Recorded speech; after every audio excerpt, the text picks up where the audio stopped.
So thank you everyone for joining. We'll start our online Janmashtami celebrations. Very, very grateful to all of you for taking out your valuable time. So we will have wonderful things today. We will do Kirtan, Bhajan, we'll chant 108 verses of Bhagavad Gita, we'll chant 100 names of Lord Krishna, we will read from Krishna book, we will do some reflections, we will do some japa, and we'll have the midnight arti also. So we'll begin with the short bhajan by Avni Mataji. So please, let's begin the party. Krishna's birthday party. Thank you, Avni. Prasad Mataji, please. Hare Krishna.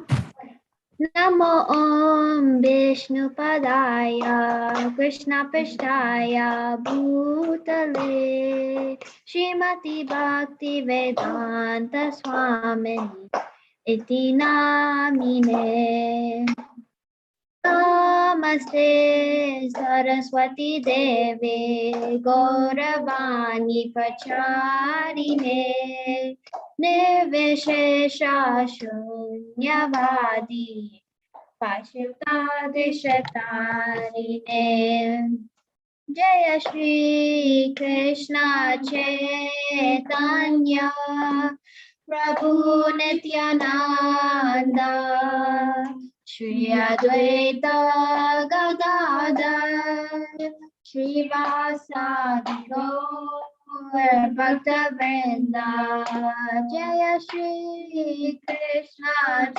Chaitanya Prabhu Nityananda Shri Advaita Gadadhar Shivasadi Gaur Bhakta-vrinda Jaya Shri Krishna Chaitanya Prabhu Nityananda Shri Advaita Gadadhar Shivasadi Gaur Bhakta-vrinda Hare Krishna, Krishna Krishna, Hare Hare, Hare Rama,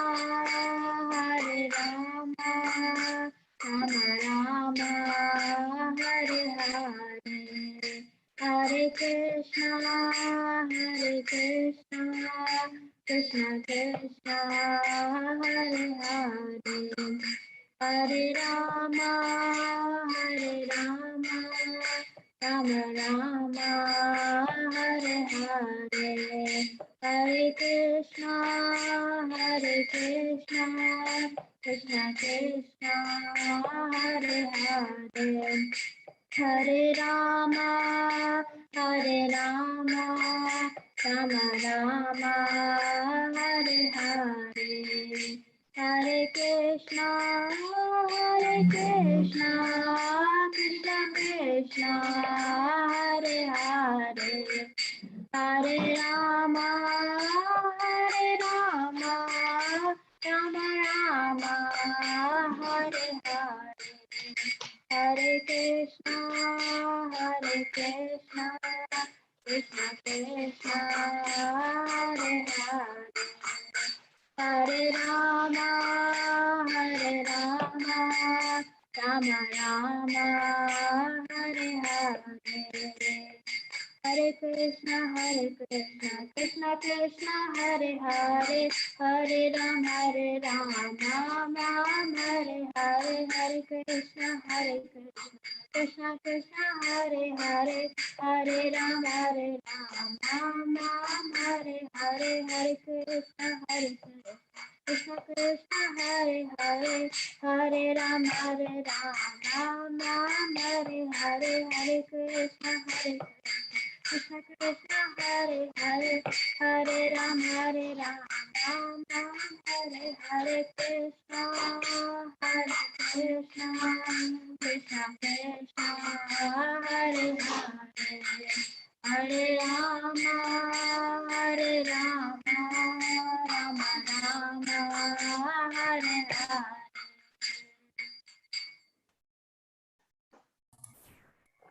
Haribol, wonderful Kirtan. Thank you so much for such nice Kirtan, Avni Mataji. Ravi Prabhu, thank you for joining. People, happy Janmashtami to everyone. Yashoda Mataji, thank you for joining. So, Viraj Prabhu, thank you. Vijaya Mataji, happy Janmashtami. So, we all are in this situation that, of course, we can't go to physical temple because of so many limitations and the world situation around. But it is said in the Holy Scriptures that nothing can stop us from performing bhakti. It's only our mind. If we have a desire, we can perform bhakti in a forest, in home, in Zoom. It will have the same effect and the same benefit. So we will celebrate Kṛṣṇa Janmashtami online, right? And I request you to please engage, participate as you are actually there in the temple, right? That means, when we go to the temple, we are enthusiastic, we are ready for the temple environment. So please, if possible, keep your videos on as far as possible so we all can engage, read, hear, chant, discuss, dance, and have a wonderful festival till midnight. Otherwise, if we don't engage, then we will fall asleep, right? But if we engage, then we will be active, we will be engaged, we will be inspired, and we'll inspire each other. And we may have some breakout sessions also. So I request you to keep yourself the video on. It will help me to do the breakouts also appropriately, because I want to do breakouts of like Prabhus with Prabhus and Matajis with Matajis. So it will help me and with that as well. So Krishna says, Janma karma chame divyam evam yoviti tattvataha tyaktva deham punarjanma neti mameti swarjana.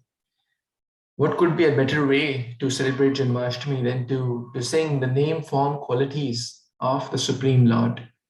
And that includes the message about Krishna, the message spoken by Krishna, and the message spoken by his devotees, the message about his devotees. Everything is Krishna Katha. But today we'll specifically do about Krishna and from Krishna. So we will first read the 108 verses of the Supreme Lord, directly spoken by the Param Bhagavan, Aradhya Shri Krishna Bhagavan, to his dear devotee friend Arjuna. So I think we have around 10, 11 participants. So everyone can read one page. We will do the 108 verses now. If you are not in the position to read, or if, please let me know, because we would like everyone to read to the best of their abilities, and don't feel that I can't chant or I don't know proper pronunciation. Don't feel pressured. It's just like a family atmosphere. Krishna sees our sincere endeavors, so don't feel pressurized. It will be nice if you read, but due to any reason, if you don't feel comfortable, we understand. So we will read these 108 verses. Okay, there are 10 pages. Who all would like to read? Raise your hand. So I know you would like to read. I can. My camera isn't working, but I'd like to read. Sure. Yeah. For those whose cameras are not on, there's a button to raise hand. I see Avni. So Avni, you can read page 2. Vipul Prabhu, page 3. Remember your page, okay? So it flows smoothly. Nayan Prabhu, page 4. Viraj Prabhu, page 5. Anyone else wants to read? Ravi Shankar Prabhu, you can read page 6. Okay. And Baswati Mataji, you can read page 7. Others, if you want to read, you can raise your hand and remember your page. So let's begin with the 108 verses of Bhagavad Gita, spoken by Sri Bhagavan Krishna. Shri Krishna Kanhaiya Lal ki jai, Shri Janmashtami Mahamotsav ki jai, Shri Janmashtami Mahamotsav ki jai, Shri Bhagavad Gita Upanishad ki jai. Dhritarashtra uvacha dharmashetre kurukshetre samaveta yuyutsava Mamaka Pandavasyaiva Kim Akurvata Sanjaya Karpanya Dosho Pahatsvabhava Prichhami Tvam Dharma Sammuna Cheta Yat Shreyasya Nishchitam Brohi Tanme Shishyasteham Shadimam Tvam Prapannam. And just a thought, while I am reading, all of you read in the mute mode. So when the second person will read, all of you also read in the mute mode. So only one will read and others are also reading. Because just is the purification of the Vani to read Bhagavad Gita. So don't just hear, you can read along also in the mute mode. Shri Bhagavan Uvacha Asochayanan Vasochastvam Pragyavadamscha Bhashase Gatasun Agatasumscha Narashochanti Panditaham Nato Vivaham Jatu Nasham Natvam Ime Janadipa Nachaiva Na Bhavishyama Sarve Vayam Atah Param Dehinavasmin Yatha Dehe Kaumaram Yauvanam Jara Tatha Dehantara Praptir Dhirastatra Namuyati Matra Sparshastu Kanteya Shitoshana Sukhadukkada Agama Paino Nityastam Satikshva Swabharata Najayate Mriyate Va Kadachin Nayam Bhutva Bhavitavana Bhuya Ajo Nitya Shashvato Yam Purano Nahanyate Hanyamane Sharire Vasam Sijirnani Yatha Vihaya Navani Grinanti Naroparani Tatha Sharirani Vihaya Jirnani Anyani Sanyati Navani Dehi Nainam Chindanti Shastrani Nainam Dahati Pavaka Nachainam Kledhyantyapo Nashushati Marutaha Jatasya Hi Dhruvam Mrityor Dhruvam Janma Mritasya Sha Tasmada Pariharyarte Natvam Sochitam Arhasi.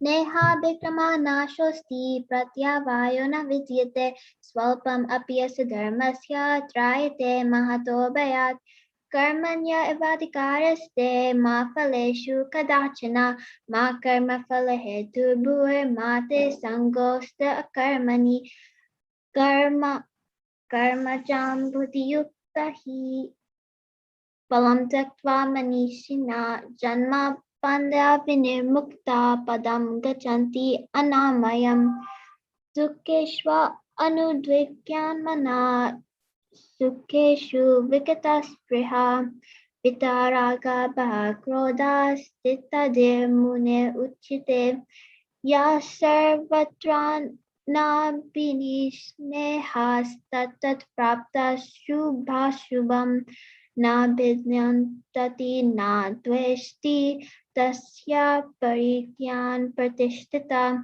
Vishya Vinivartante Niraharasa Dehina Rasavirjam Rasopiyasya Param Jishva Nivartate Yatato hi api Kaunteya Purushasya Vipaschita Indriyani Pramatini Haranti Prashabhamana Tani Sarvani Samyamya Yukta Ashita Matpara Pashehi Yashyendriyani Tasya Pragya Pratishtita Dhyayato Vishayan Pumsa Sangasteshu Pajayate Sangat Sanjayate Kama Kamat Krodho Pajayate Krodhat Bhavati Sammoha Sammohat Smiti Vipaman Smiti Vamasha Buddhi Nasho Buddhi Nashat Panashiti Nashti Buddhi Ayuktasya Na Cha Yuktasya Bhavana Na Cha Bhavayata Shante Ashyantasya Kuta Sukham.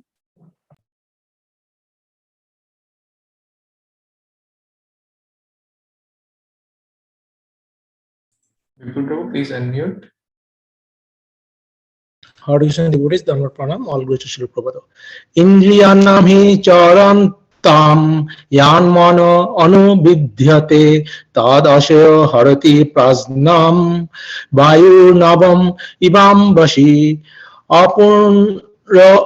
apuro manayam achalo প্রতিষ্ঠিতম Samudram আপো প্রবিষ্ঠন্তি ইয়াবৎ তদ্বৎ কামায়ম প্রবিশন্তি সর্বে সা শান্তিম আপনতি ন কামা কামি নাহি কশ্চিৎ ক্ষণম অপি জাতু তিষ্ঠতি অকর্মকৃৎ কর্তয়ে হি অবশ্যকর্ম সর্ব প্রকৃতি জৈর্গুণৈ নিয়তম কুরু কর্ম তম কর্ম জায়ো হি অকর্মণ শরীর ইয়াত্রপি চতে ন প্রসিদ্ধায়েদ অকর্মণঃ ইয়াজনার্থাৎ কর্মণ অন্যত্র লোক অয়ম কর্ম বন্ধন তদ অর্থম কর্ম কোন্তে ও মুক্ত সঙ্গ সমাচর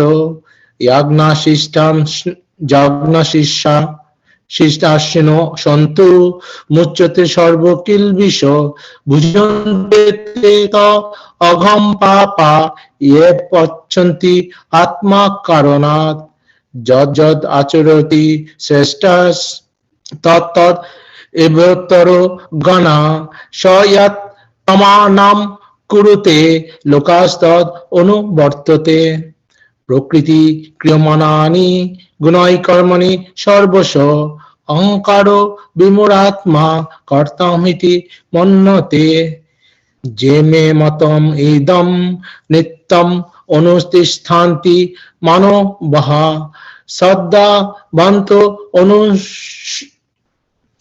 অনুশয়ন্ত মুচ্যন্তে তে অপি কর্মভি শ্রী ভগবান উবাচ কাম এষ ক্রোধ এষ রজগুণা সমুদ্ভব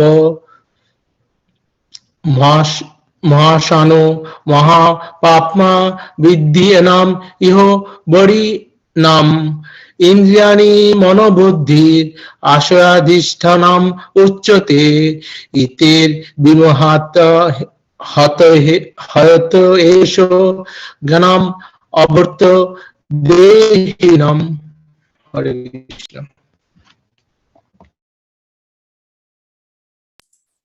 Abel, who is next in the queue? Hare Krishna Prabhuji. Please. Parampara praptam imam rajarsha viduhu sakalena mahata jaganashta parantapa Shri Bhagavan vacha bahoni vayatitani janmani ta cha orjuna tani aham veda sarvani natam vetha parantapa jada jada hi dharmasya glani bhavati bharata अभ्युत्थानम धर्मस्यात् तदात्मानं सृजाम्यहं परित्राणाय साधूनां विनाशाय च दुष्कृतं धर्म संस्थापनार्थाय सम्भवामि युगे युगे जन्म कर्म च मे दिव्यम् एवं च व्यतितत्वता त्यक्त देहं पुनर्जन्म नाइति मामिति स अर्जुन ये यथा मां प्रपद्यन्ते तमस्तथैव भजामि अहम मम वर्तन वर्तन्ते मनुष्याय पार्थ सर्वशः चतुर्वर्णं मया सृष्टं गुणकर्म विभागश तस्य कर्तनमपि मां विद्धि एकर्तरम् अव्ययम् तद्विद्धि प्रणिपातेन परिप्रश्नेन सेवया अपदक्षयन्ति ते ज्ञानं ज्ञानिनस्तत्त्वदर्शिनः युक्तकर्म फलं त्यक्त शान्तिम् अपन्ति नैष्ठिकीम् अयुक्तकामकारेण फले शक्तनिविद्यते विद्या विना सम्पन्ने ब्राह्मणे गविहस्तिनि शुनि चैव शपाके च पण्डितसमदर्शिनः ये हि संस्पर्शजा भोगा दुःखाजनय एवते आदि अन्तवन्त कुन्तेया नातेषु रमते बुधा।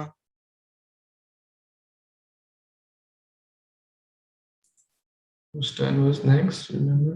Fine, Prabhuji. Hare Krishna, devotees, Dandvat Pranam, all gracious Srila Prabhupada.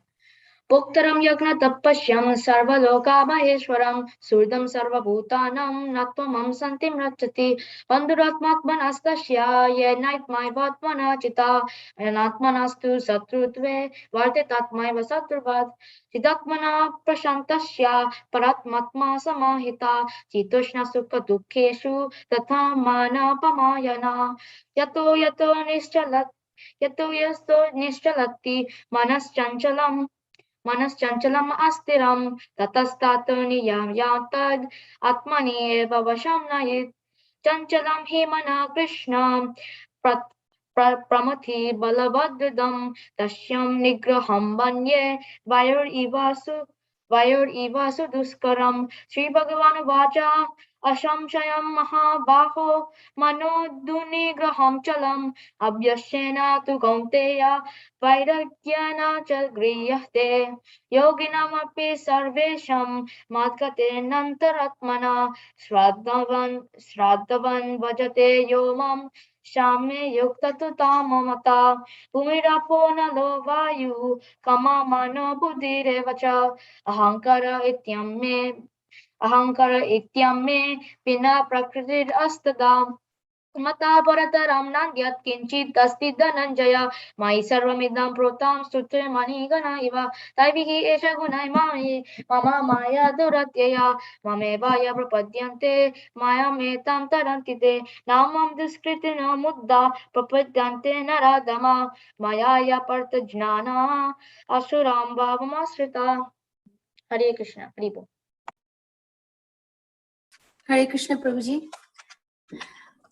Chaturvida vajante mam jana shukrita arjuna arto jignashur artharthi jnani cha varatarshabha bahunam janmanamante jnanavan mama prapaddate vasudevah sarvamiti sa mahatma sudurlabha कामेस्तस्ते ऋतज्ञानः प्रपद्यन्ते न्यादेवताः तं नियमम् अस्थाय प्रकृत्या नियताः स्वयः अन्तवत्तु फलं तेषां तद्वति अल्पमेधाशां देवान् देवयजो यन्ति मद्भक्ता यन्ति मम अपि येषां त्वः आन्तगतं पापं ज्ञानानं पुण्यः कर्मणं ते द्वन्द्वः मोहा निर्मुक्ता भजन्ते मां दृढव्रतः अन्तकाले च मम एव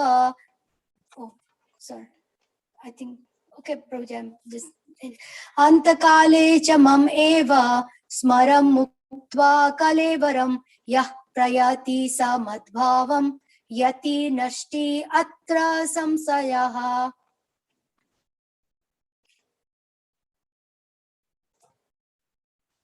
Prabhuji, will I read 8 also? Yam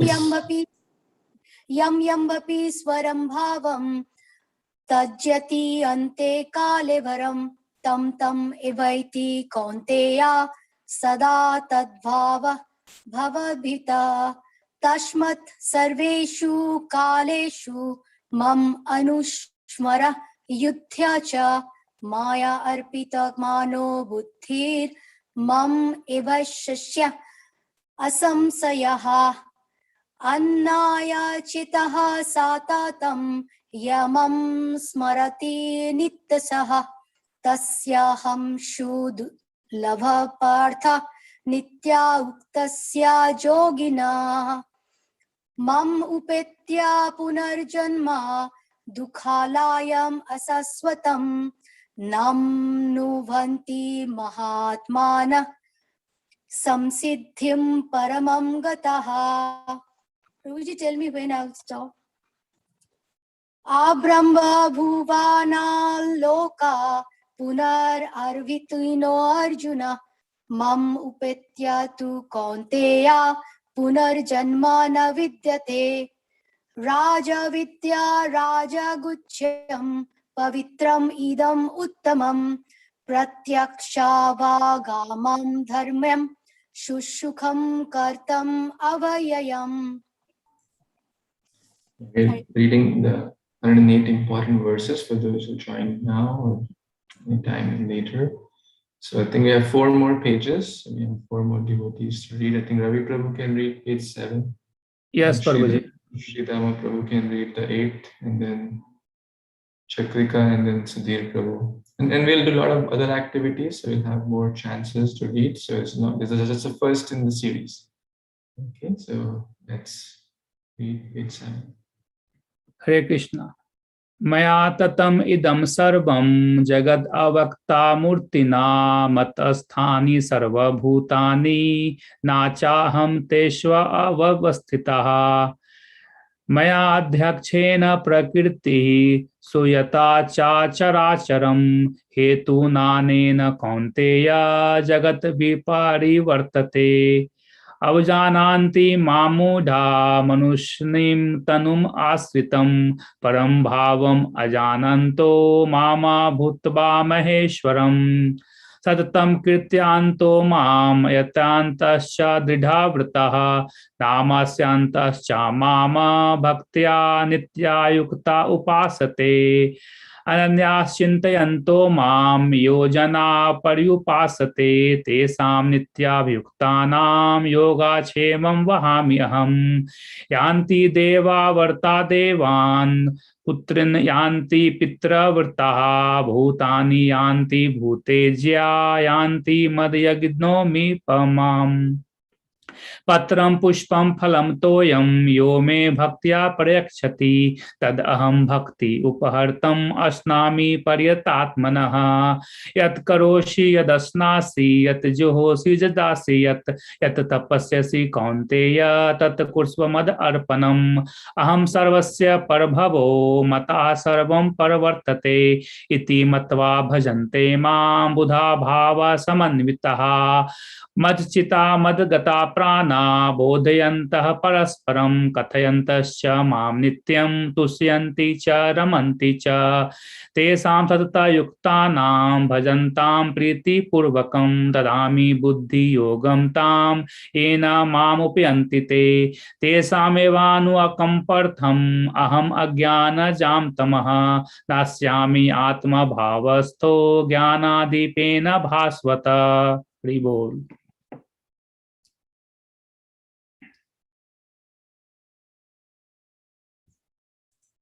Sridhama Prabhu, would you like to read? Can you unmute, please? Sridhama Prabhu, you are mute.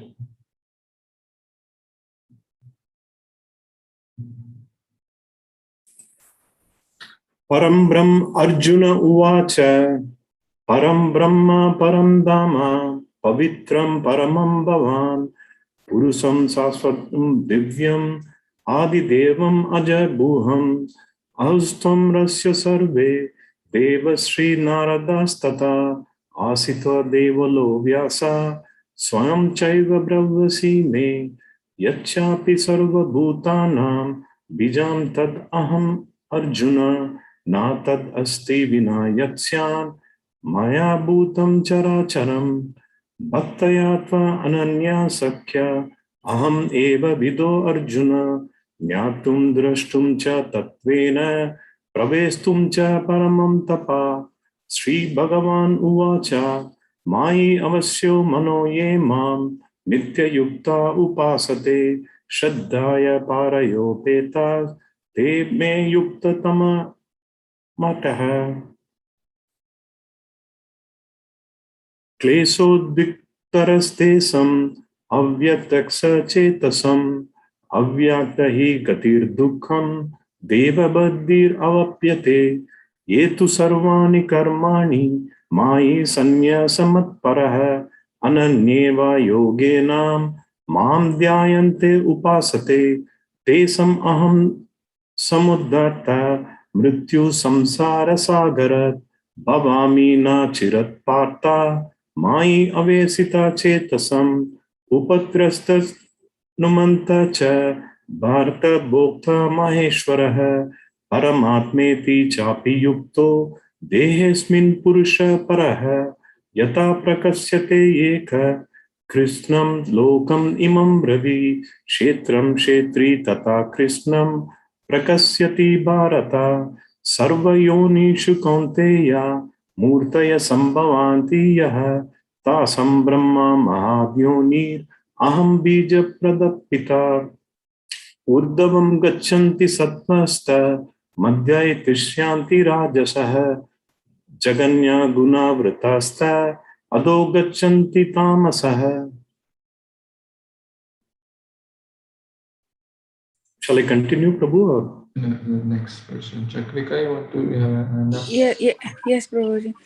Hare Krishna, everyone. Na tad bhashayeto suryo, na shashanko na pavaka, yad gatva na nirvartante, tad dhama paramam mama, naime vamsho jiva loke, jiva bhuta sanatana, mama mana shastanindriyani प्रकृतिस्थानि कर्षति सर्वस्य चाहं हृदि सन्निविष्टो मतः स्मृतिर्ज्ञानम् अपोहनं च वेदैश्च सर्वैरहं वेदवेद्यो वेदान्तकृद्वेदविद एव चाहं त्रिविधं नरकास्येदं द्वारं नाशनम् आत्मनां कामः क्रोधस्तथा लोभः तस्मात् एतत् त्रयं त्यजेत्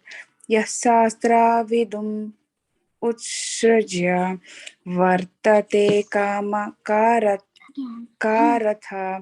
न स सिद्धिम् अवाप्नोति न सुखं न परं गतिं ज्ञानदाना तपः कर्म न त्याज्यं कार्यम् एव तत् ज्ञेयोदानं तपश्चैव पावनानि मनीषिणां सामोदामस्तपः शौचं क्षान्तिरार्जवम् एव च ज्ञानं विज्ञेयम् अशिक्ष्यं ब्रह्म कर्म स्वभावजम्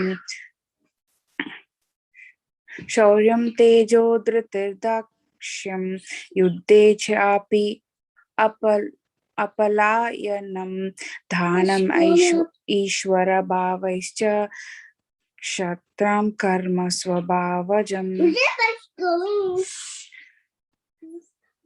कृषियो राक्ष्यवाणिज्ञं वैश्य कर्म स्वभावजम् परिचार्यात्मकं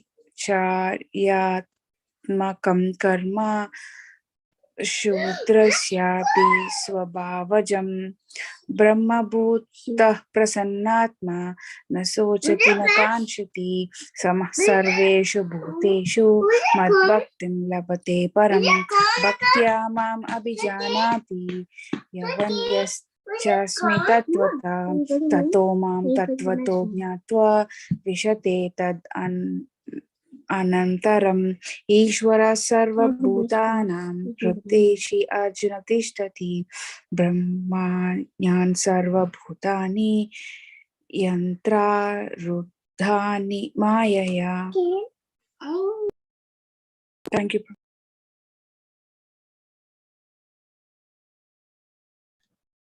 Hare Krishna, Prabhuji. Dandapana. Can Krishna read, Prabhuji? Thank you, Prabhuji. Hare Krishna. Manmana bhava madbhakto madhyaji mam namaskuru mame vaishasi satyam te pratijane priyosi me sarvadharman parityajya mamekam sharanam vraja aham tvam sarvapapebhyo mokshayashyami ma sucha ya idam paramam guhyam madbhaktvesha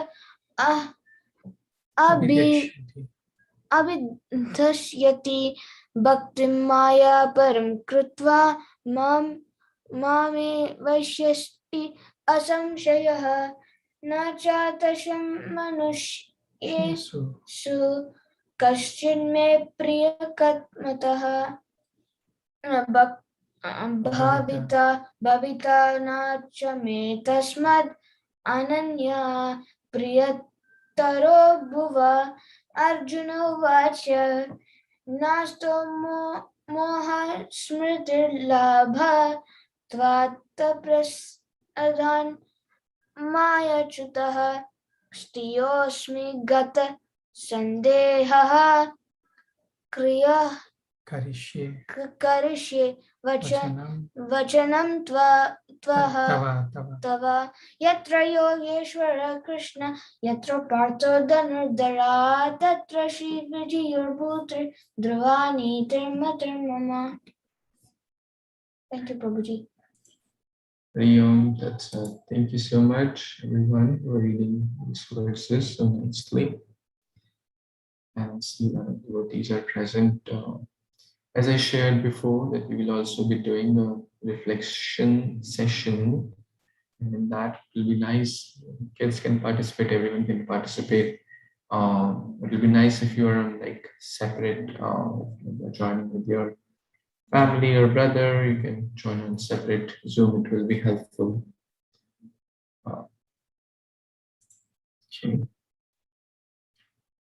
Okay, so we just read the 108 verses of Bhagavad Gita. Anyone who reads one word of Bhagavad Gita gets so much benefit. What to speak of all of you who are sincerely reading all the 108 most important verses of Bhagavad Gita. So I'll request some devotee to do kirtan for about 5 minutes. Any kirtan, any bhajan which inspires you. And then we will do the 108 names of Lord Shri Krishna. So anyone wants to do? Maybe Biraj, Vinayak, you want to do together kirtan for 5-7 minutes? Okay, Prabhu. Thank you so much.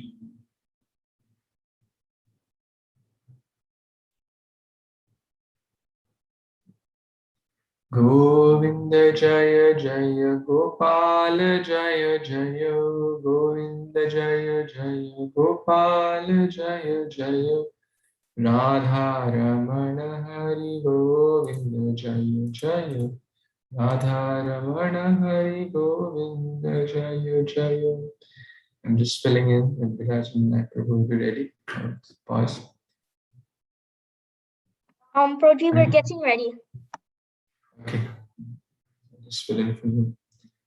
Hariharaya Nama Krishna Yadavaya Namaha Yadavaya Madhavaya Keshavaya Namaha Yadavaya Madhavaya Keshavaya Namaha Gopal Govindaram Śrīmad-Bhāgavatam Giridhari Gopinath Madana Mohana Giridhari Gopinath Madana Mohana Shri Chaitanya Nityananda Shri Advaita Sita Hari Guru Vaishnava Bhagavata Gita Shri Rupa Sanatana Bhatta Raghunatha Shri Jiva Gopala Bhatta Rasa Raghunatha Hare Krishna Krishna Krishna Hare Hare Hare Rama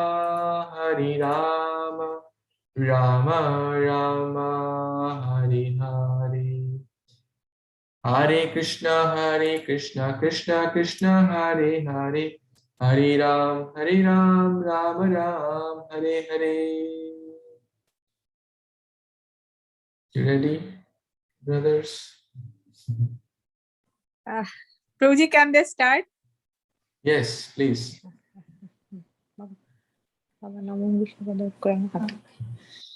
Namo Vishnupadaya Krishna Prasthaya Bhutale Srimati Bhakti Vedanta Swami Iti Namine Namaste Saraswati Devi Gauravani Pracharine Nirvishesha Shunyavadi Vastataya Deshidarine Jai Shri Krishna Chaitanya Prabhu Nityananda Sri Advaita Gadadhara Sivasadi Gaura Bhaktavinda Hare Krishna Krishna Krishna Hare Hare Hare Rama Rama Rama Hare Hare. Hare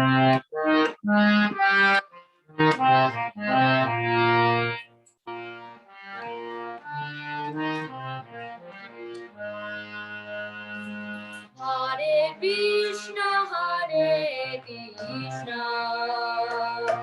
Krishna Krishna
Harinam Sankirtan ki jai. Happy Janmashtami.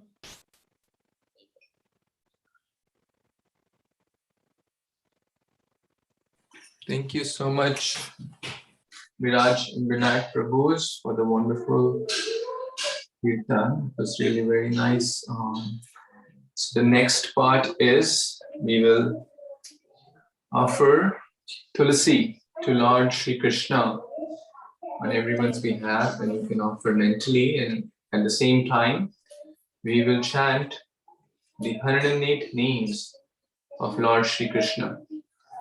Okay, so the names are shared here, and I believe you can all see them, and you can mentally chant together, of course on the mute, and on everyone's behalf. Kant Prabhu and Sharnyamataji are offering these 108 tulsi. Anyone who offers tulsi to Krishna is like offering 10,000 flowers. And you just read in Bhagavad Gita that basically one patram pushpam phalam toyam. Tulsi is called pushpa shiromani, pushpashara, the best amongst the flowers. So let's meditate in the lotus feet of Sri Krishna as we are going to offer these tulasi on this special day of Sri Krishna Janmashtami.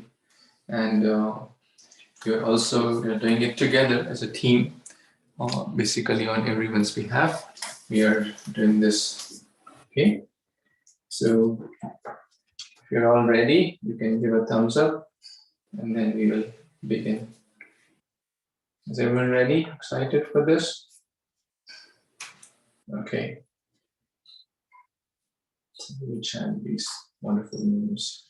Shri Kṛṣṇa Kanhaiya Lal ki jai. Janmashtami Celebrations ki jai. Om Krishnaya Namaha. Om Kamalanathaya Namaha. Om Vasudevaya Namaha. Om Sanatanaya Namaha. Om Vasudeva Atmajaya Namaha. Om Punyaya Namaha. Om Leela Manusha Vigrahaya Namaha. Om Shri Vatsa Kaustubhadharaya Namaha. Om Yashoda Vatsalaya Namaha. Om Hare Namaha. Om Chatur Bhujata Chakrashi Gada Shankham Bhujayudhaya Namaha. Om Devaki Nandanaya Namaha. Om Shri Shasaya Namaha. Om Nanda Gopa Priyatmajaya Namaha. Om Yamuna Vega Samharine Namaha. Om Balabhadra Priyanujaya Namaha. Om Sakadashura Bhanjanaya Namaha. Om Nanda Vraja Janandine Namaha. Om Satchidananda Vigrahaya Namaha. Om Navanita Vili Patangaya Namaha. Om Navanitanataya Namaha. Om Anaghaya Namaha. Om Navanita Navaharaya Namaha. Om Muchukunda Prasadakaya Namaha. Om Shodashastri Sahasreshaya Namaha. Om Tribhangi Madhura Akritaya Namaha. Om Shukavagamritam Amritabhi Dvande Namaha. Om Govindaya Namaha. Om Yoginam Pataye Namaha. Om Vatsapalana Samcharine Namaha. Om Anantaya Namaha. Om Dhinukasura Mridhanaya Namaha. Om Trini Krita Trinavrataya Namaha. Om Yamalarjuna Bhanjanaya Namaha. Om Uttala Tala Bhitre Namaha. Om Tamala Shyamala Kritaya Namaha. Om Gopa Gopishwaraya Namaha. Om Yogine Namaha. Om Koti Surya Samaprabhaya Namaha. Om Leelapataye Namaha. Om Parasmai Jyotishe Namaha. Om Yadavindraya Namaha. Om Yadudvahaya Namaha. Om Vanamaline Namaha. Om Pitavasase Namaha. Om Parijatapaharakaya Namaha. Om Govardhana Chalo Lodhrite Namaha. Om Gopalaya Namaha. Om Sarvapalakaya Namaha. Om Ajaya Namaha. Om Niranjanaya Namaha. Om Kamajanakaya Namaha. Om Kanjalochanaya Namaha. Om Madhugne Namaha. Om Mathuranathaya Namaha. Om Dwarkanayakaya Namaha. Om Baline Namaha. Om Vrindavananta Samachirne Namaha. Om Tulasi Dama Bhushanaya Namaha. Om Shamantaka Manir Harirte Namaha. Om Naranarayanatmakaya Namaha. Om Kubjar Shrishtambaradharaya Namaha. Om Aine Namaha. Om Paramapurushaya Namaha. Om Mushtika Asura Chanura Malayuddha Visharadhaya Namaha. Om Samsara Vairine Namaha. Om Kamashwaraya Namaha. Om Murarye Namaha. Om Narakantakaya Namaha. Om Anadi Brahmacharine Namaha. Om Krishna Vyasayana Krishnakaya Namaha. Om Shishupala Shisha Kshetre Namaha. Om Duryodhana Kulantakaya Namaha. Om Vidura Akrura Varadaya Namaha. Om Vishwarupa Pradarshakaya Namaha. Om Satyavache Namaha. Om Satyasankalpaya Namaha. Om Satyabhamarataya Namaha. Om Jaine Namaha. Om Subhadra Purvajaya Namaha. Om Vishnave Namaha. Om Bhishmamukti Pradakyakaya Namaha. Om Jagat Gurve Namaha. Om Jagannathaya Namaha. Om Venunada Sharadaya Namaha. Om Vrishabhasura Vidvamsine Namaha. Om Banasura Kantakaya Namaha. Om Yudhishthira Pratistaraya Namaha. Om Barhi Barhavantak Tamasakaya Namaha. Om Parthasarthaye Namaha. Om Avyaktaya Namaha. Om Gitamrita Mahadodaya Namaha. Om Kaliya Fani Manikya Ranjita Shri Padambujaya Namaha. Om Damodaraya Namaha. Om Yagyabhoktre Namaha. Om Danavindra Vinashakaya Namaha. Om Narayanaya Namaha. Om Parabrahmane Namaha. Om Panagasana Vihanaya Vahanaya Namaha. Om Jalakrida Asma Shakta Gopi Vastra Paharnakaya Namaha. Om Punya Shlokaya Namaha. Om Tirthakaraya Namaha. Om Veda Vedyaya Namaha. Om Dayanidhaya Namaha. Om Sarva Bhutatmakaya Namaha. Om Sarva Graha Rupine Namaha. Om Paratparaya Namaha. Hare Krishna, Krishna Krishna, Hare Hare, Hare Rama, Rama Rama, Hare Hare, Hare Krishna, Krishna Krishna, Hare Hare, Hare Rama, Rama Rama, Hare Hare. Offering the final tulsi on behalf of everyone. Namo Brahmane Devaya Go Brahmane Hitaya Cha Jagaditaya Krishnaya Govindaya Namo Namaha. Namo Brahmane Devaya Go Brahmane Hitaya Cha Jagaditaya Krishnaya Govindaya Namo Namaha. Hare Krishna, Krishna Krishna, Hare Hare, Hare Rama, Rama Rama, Hare Hare. Bhaj Gaurango Paha Gaurango Lahaguram Giranam Pre Govinda Jaya Jaya Gopala Jaya Jaya Radharamana Hari Govinda Jaya Jaya. Thank you so much, Gurus, for joining, devotees for joining. We are very, very grateful to everyone. So we will read more, chant more, dance more. A lot of activities we will do for the next 3 hours. So stay tuned. We'll have a lot of fun time together. So maybe we'll do a short kirtan. Kartik Prabhu is ready. The short kirtan or small bhajan, 5-7 minutes. Yes, Prabhuji, I can.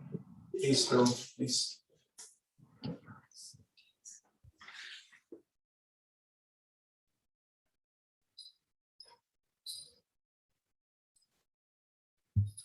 Hare Krishna, dear devotees, Dandavat Pranam. All glories to Prabhupada. Wish you all a very happy Janmashtami. We'll do a short.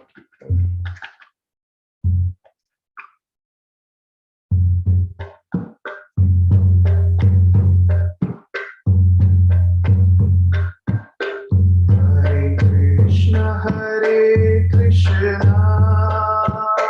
Krishna Krishna, Hare Hare, Hare Rama, Hare Rama, Rama Rama, Hare Hare, Hare Krishna, Hare Krishna, Krishna Krishna, Hare Hare Rama, Hare Rama, Rama Rama, Hare Hare, Hare Krishna, Hare Krishna, Krishna Krishna, Hare Hare, Hare Rama, Hare Rama,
Shri Harinam Sankirtana Yajna ki jai.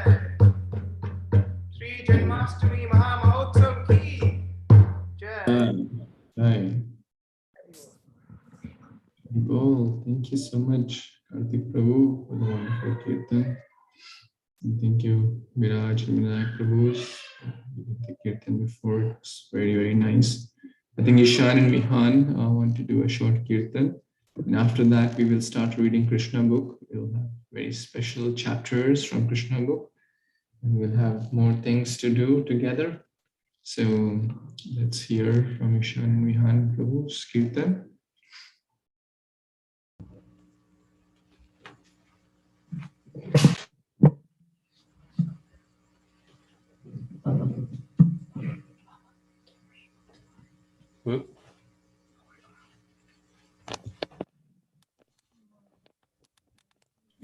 Jai Jagannath, wonderful darshan of Sri Jagannath.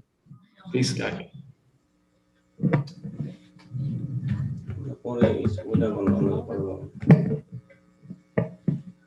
Yeah, Prabhuji, you are all live.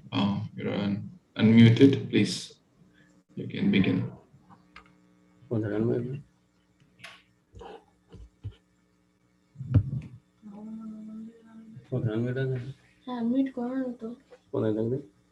Yes, Hare Krishna Prabhuji.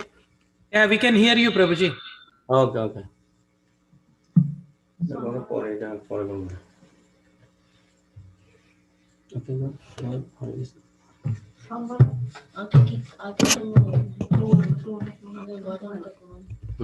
Krishna,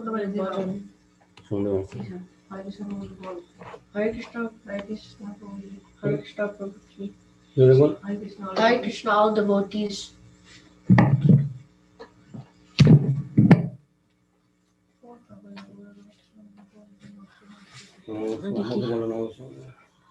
Namam Vishnu Padaya Krishna Pishtaya Bhutale Śrīmad Bhakti Vedanta Swami Niti Namine Namaste Saraswati Devi Gauravani Pracharine Nirvishesha Shunyavadi Pashata Teshatarine Jai Shri Krishna Chaitanya Prabhu Nityananda Shri Advaita Gadadhar Shivasadi Gaura Bhakta Vrinda.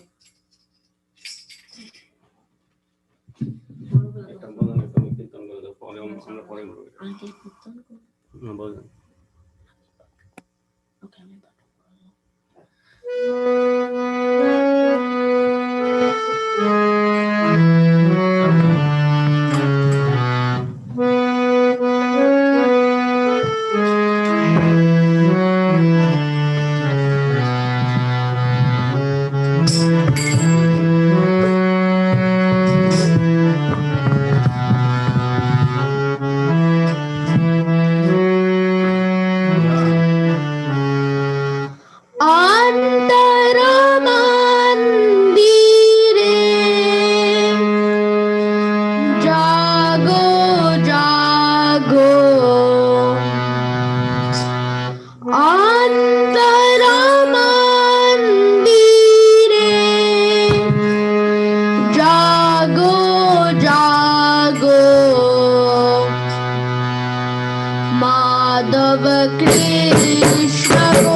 Kṛṣṇa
Yashoda Tulare Eshona Kichora Rane Devata Esho Kishora Loira Tamani Loira Tamani Kriti Prakadani Kriti Prakadani Esho Ibrahim Rakha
so much time. Ishan, Prabhu, Ihan, Prabhu, thank you so much. Thank you, Prabhu and Shrimad Mataji, the whole family for a nice kirtan and bhajan.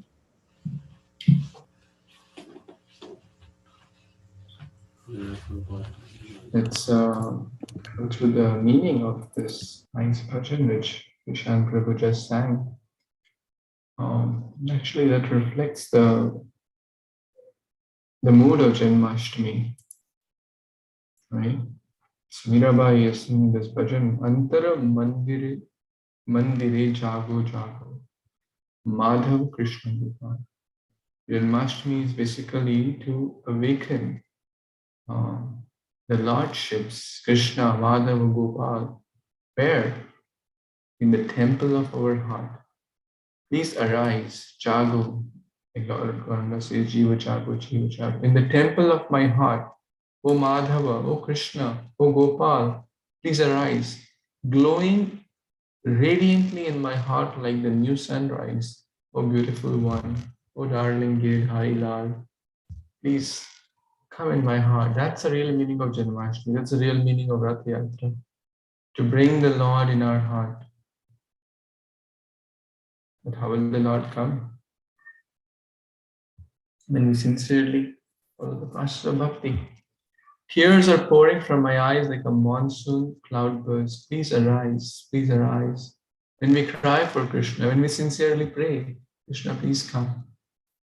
O youthful Kishora, O dark Shamana, O most beloved of Srimati Radharani, please arise in my heart. The one who is sincerely hankering for Kṛṣṇa, who sincerely spiritual greed for Kṛṣṇa. Then Kṛṣṇa will come in the heart of such a person. Please arise, O maintainer of the cowherds. O darling of Yashoda, please come. O Bharati, please come. O Lord of my life, please come. O youthful boy, please come. Bring Radha along at your left, on your left in the abode of Raja, within my heart. Please come, O protector of Raja. So, such a beautiful meditation that Lord, please come. There are multiple such bhajans where the devotee is sincerely calling out, Lord, please come in the temple of my heart so I can worship you. Because a pure devotee has Kṛṣṇa in his heart, in her heart. But what is the process? To sincerely call out. And what is the best way to call out? Hare Kṛṣṇa, Krishna Krishna, Hare Hare, Hare Ram, Ram Ram, Hare Hare. So now we will, with that mood and intensity, chant one round of Hare Krishna Maha Mantra, as if we are sincerely inviting the Lord. Lord, I am suffering in this material world. I do not have anyone besides you. You are my real master, real protector, real everything. Please come in the temple of my heart. My heart is full of anarthas. My heart is full of lust, anger, greed, envy, pride, illusion. But when you come, there will be no darkness. Krishna Surya Sama, Maya Hara Andhakar. So with that mood, we will sincerely call, we'll do together one round of Hare Krishna Maha Mantra. So you can all, for those who have beads and feedback, you can get your beads feedback. So we can all chant the holy names together in this wonderful assembly of Zoom audience. So everyone is requested to please chant one round, and then we will read Krishna book and read this together.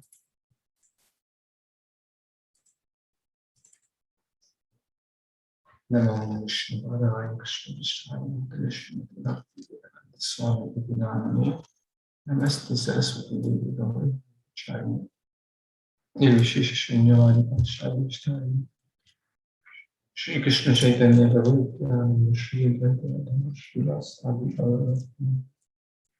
Hare Krishna Krishna Krishna Hare Ram Ram Hare Krishna Krishna Krishna Hare Ram Ram Ram Ram Hare Hare Krishna Krishna Krishna Hare Ram, Krishna Krishna, Hare Hare, Hare Ram, Krishna Krishna, Hare Hare, Hare Ram, Krishna Krishna, Hare Hare, Hare Ram, Hare Ram, Hare Ram, Ram Ram, Hare Hare, Hare Ram, Hare Ram, Ram Ram, Hare Hare, Krishna Krishna, Hare Hare, Hare Ram, Ram Ram, Hare Hare, Krishna Krishna, Hare Hare, Hare Ram, Ram Ram, Hare Hare Ram, Hare Ram, Ram Ram, Hare Hare, Hare Ram, Hare Ram, Ram Ram, Hare Hare, Krishna Krishna, Hare Ram, Hare Ram, Ram Ram, Hare Hare, Krishna Krishna, Hare Ram, Hare Ram, Ram Ram, Hare Hare, Krishna Krishna, Hare Ram, Hare Ram, Ram Ram, Hare Hare, Krishna Krishna, Hare Ram, Hare Ram, Ram Ram, Hare Hare, Krishna Krishna, Hare Ram, Hare Ram, Ram Ram, Hare Hare, Krishna Krishna, Krishna Krishna, Hare Hare, Hare Ram, Ram Ram, Hare Ram, Hare Ram, Ram Ram, Hare Hare, Krishna Krishna, Hare Ram, Hare Ram, Hare Ram, Hare Ram, Ram Ram, Hare Ram, Hare Ram, Ram Ram, Hare Hare, Krishna Krishna, Hare Hare, Hare Ram, Ram Ram, Hare Ram, Hare Ram, Ram Ram, Hare Hare, Hare Ram, Hare Ram, Ram Ram, Hare Hare, Krishna Krishna, Hare Ram, Hare Ram, Ram Ram, Hare Hare, Krishna Krishna, Hare Hare, Hare Ram, Ram Ram, Hare Hare, Krishna Krishna, Hare Hare, Hare Ram, Krishna Krishna, Hare Hare, Hare Ram, Ram Ram, Hare Hare, Krishna Krishna, Hare Ram, Hare Ram, Ram Ram, Hare Hare, Krishna Krishna, Hare Ram, Hare Ram, Ram Ram, Hare Hare, Krishna Krishna, Hare Ram, Hare Ram, Ram Ram, Hare Hare, Krishna Krishna, Hare Ram, Hare Ram, Ram Ram, Hare Hare, Krishna Krishna, Hare Ram, Hare Ram, Ram Ram, Hare Hare, Krishna Krishna, Hare Ram, Hare Ram, Ram Ram, Hare Krishna, Krishna Krishna, Hare Ram, Hare Ram, Ram Ram, Hare Hare, Krishna Krishna, Hare Ram, Hare Ram, Ram Ram, Hare Hare, Krishna Krishna, Hare Ram, Hare Ram, Ram Ram, Hare Hare, Krishna Krishna, Hare Ram, Hare Ram, Ram Ram, Hare Ram, Hare Ram, Ram Ram, Hare Hare, Krishna Krishna, Hare Ram, Hare Ram, Ram Ram, Hare Hare, Krishna Krishna, Hare Ram, Hare Ram, Ram Ram, Hare Hare, Krishna, Hare Ram, Hare Ram, Ram Ram, Hare Hare, Krishna Krishna, Hare Ram, Hare Ram, Ram Ram, Hare Hare, Krishna Krishna, Hare Ram, Hare Ram, Ram Ram, Hare Hare, Krishna Krishna, Hare Ram, Hare Ram, Ram Hare Ram, Hare Ram,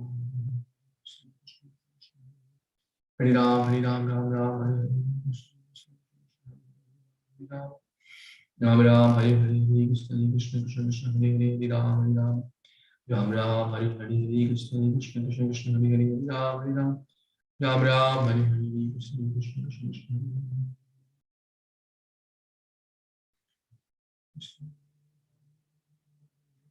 Hare Krishna, Krishna Krishna, Hare Hare, Hare Ram, Ram Ram, Krishna Krishna, Hare Hare, Hare Ram, Ram Ram, Hare Hare, Krishna Krishna, Hare Hare, Hare Ram, Ram, Krishna Krishna, Hare Hare, Hare Ram, Krishna Krishna, Hare Hare, Hare Ram, Krishna Hare Hare, Hare Ram, Hare Ram, Hare Ram, Ram Ram, Hare Ram, Hare Ram, Hare Ram, Hare Ram, Hare Ram,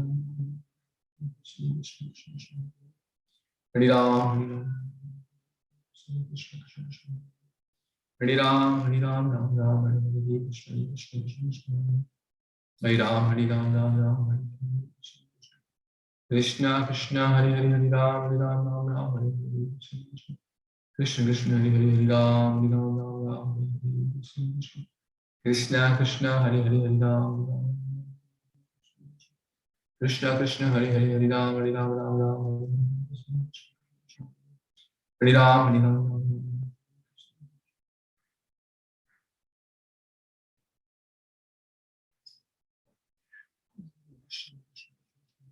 Ram Ram, Krishna Krishna, Hare Hare, Hare Ram, Krishna Krishna, Hare Hare, Hare Ram, Krishna Krishna, Hare Hare, Hare Ram, Hare Ram, Hare Ram, Ram Ram, Hare Hare, Ram Ram, Hare Ram Ram, Hare Hare,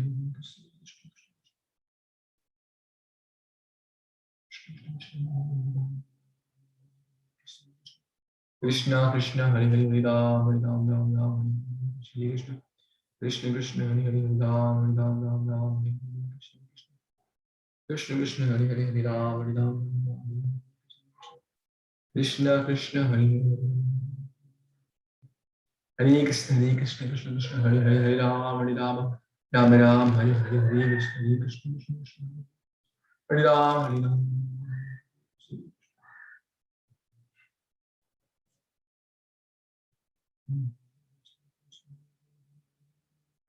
Hare Krishna, Hare Krishna, Krishna Krishna, Hare Ram,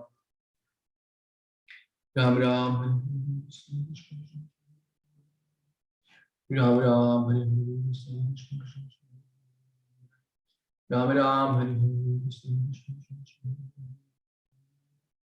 Hare Krishna, Hare Krishna, Krishna Krishna, Ram Ram, Hare Hare,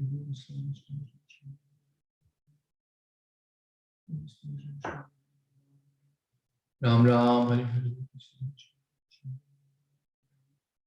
Ram Ram, Hare Hare, Ram Ram, Hare Hare, Hare Krishna, Krishna Krishna, Krishna Krishna, Hare Hare, Krishna Krishna, Hare Hare, Krishna Krishna, Hare Hare, Krishna Krishna, Hare Hare, Ram Ram, Krishna Krishna, Hare Hare, Ram, Krishna Krishna, Hare Hare, Hare Ram, Ram Ram, Hare Hare, Hare Ram, Hare Ram, Hare Ram, Ram Ram, Hare Ram, Ram Ram, Hare Krishna, Krishna Krishna, Hare Ram, Ram Ram, Hare Hare, Krishna, Krishna Krishna Krishna, Hare Hare, Hare Ram, Ram Ram, Jai Shri Krishna Chaitanya, Nityan, Shri Advaita, Gadadhar, Shri Gaura. Hare Krishna, Krishna Krishna, Hare Hare, Hare Ram, Hare Krishna. And we sincerely call out for Krishna with all our heart, with all our mind and intelligence, with all the mood of like a child calling out, then certainly Krishna will come. Okay? That was the essence of the bhajan which Shanko sang from Mirabai. Please come in my heart. Janmashtami is the best way. Because Lord is especially very merciful. He's merciful anyways. He's Surya Sarvabhutanam. But on the days like Janmashtami, he's very, very merciful. So we'll read about our wonderful Krishna from the Krishna book, a chapter entitled Wonderful Krishna, Supreme Personality of Godhead. So raise your hand if you would like to read, so I know, and then it will flow nicely, and we can get chance to read. So we will read maybe a paragraph or two, depends on the length of the paragraph. So a portion of some content at least. We're very grateful to all the devotees who are present on the call and all those who are hearing online also in any form. So this is Kṛṣṇa book, the story of the Supreme Personality of Godhead. Srila Prabhupada gave the Kṛṣṇa book before he gave the commentary to the Canto 10 of Śrīmad-Bhāgavatam. Srila Prabhupada was not certain actually, his health and other situations, if he would be able to complete his Bhaktivedanta purports. So let's start with Karthik Prabhu has raised his hand. And as I mentioned before, others can also raise their hand if you would like to read. And we will read like one or two paragraphs, depending on the length. And after that, we can also discuss one or two comments. If anyone has any reflections, any realizations, any quick, we can do that also. Yes, Prabhu, please begin this wonderful chapter. Hare Krishna devotees, wonderful Krishna. Without understanding the intricacies of Krishna, the Supreme Personality of Godhead, and without knowing his uncommon spiritual opulences, the innocent cowherd boys and men of Vrindavana began to discuss his wonderful activities, which surpass the activities of all men. One of them said, "My dear friends, considering his wonderful activities, how is it possible that such an uncommon boy would come and live with us in Vrindavana? It is really not possible. Just imagine, he is now only 7 years old. How is it possible for him to lift Govardhana hill in one hand and hold it up just as the king of elephants holds a lotus flower? To lift a lotus flower is a most insignificant thing for an elephant. And similarly, Krishna lifted Govardhana hill without exertion. When he was simply a small baby and could not even see properly, he killed a great demon, Putana. While sucking her breast, he also sucked out her life air. Krishna killed the Putana demon exactly as eternal time kills a living creature in due course. When he was only 3 months old, he was sleeping underneath a hand-driven cart. Being hungry for his mother's breast, he began to cry and throw his legs upwards. And from the kicking of his small feet, the cart immediately broke apart and fell to pieces. When he was only 1 year old, he was carried away by the Trinavarta demon, disguised as a whirlwind.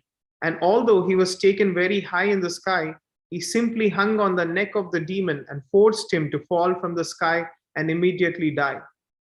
Once his mother, being disturbed by his stealing butter, tied him to a wooden grinding mortar, and the child pulled it toward a pair of trees known as Yamala Arjuna and caused them to fall.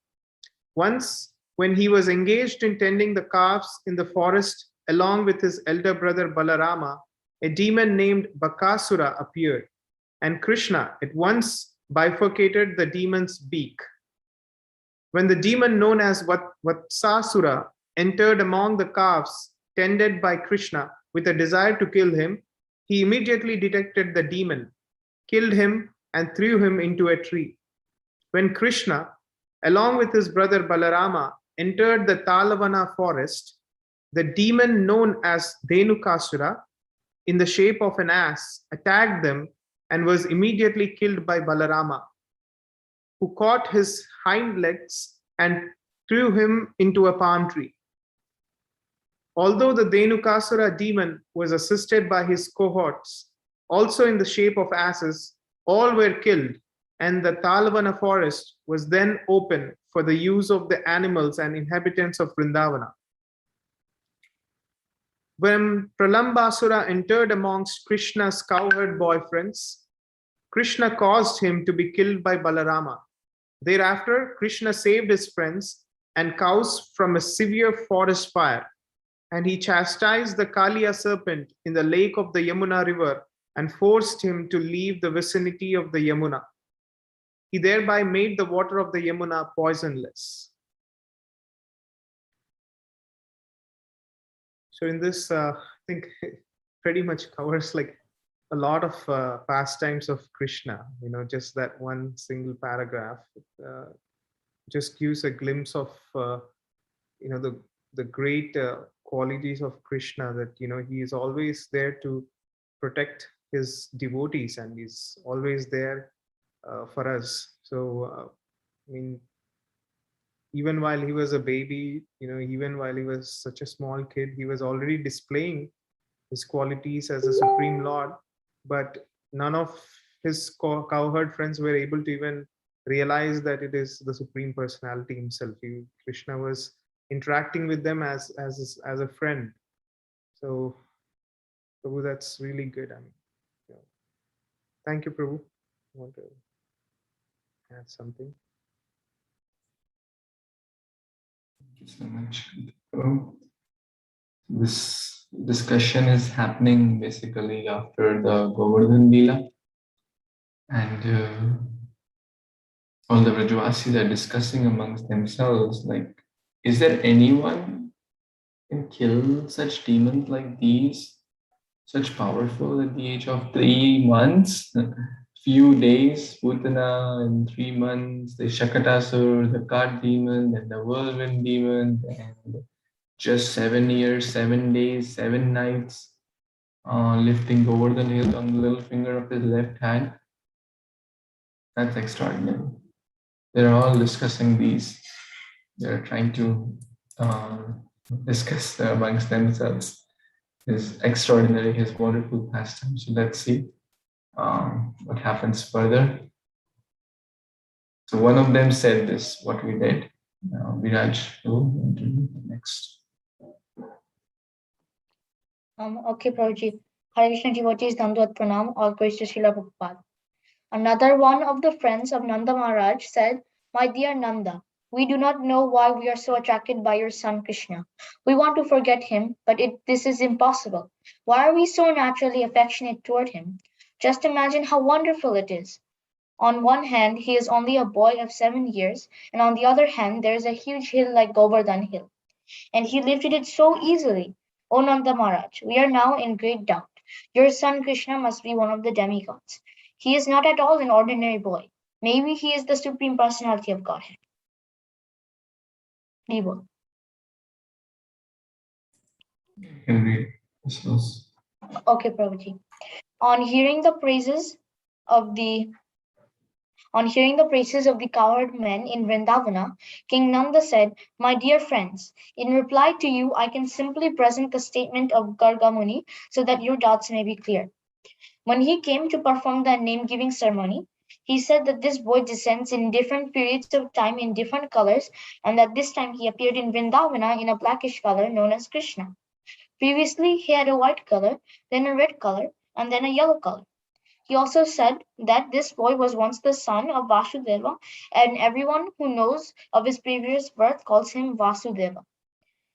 Actually, he said that my son has many varieties of names according to his different qualities and activities.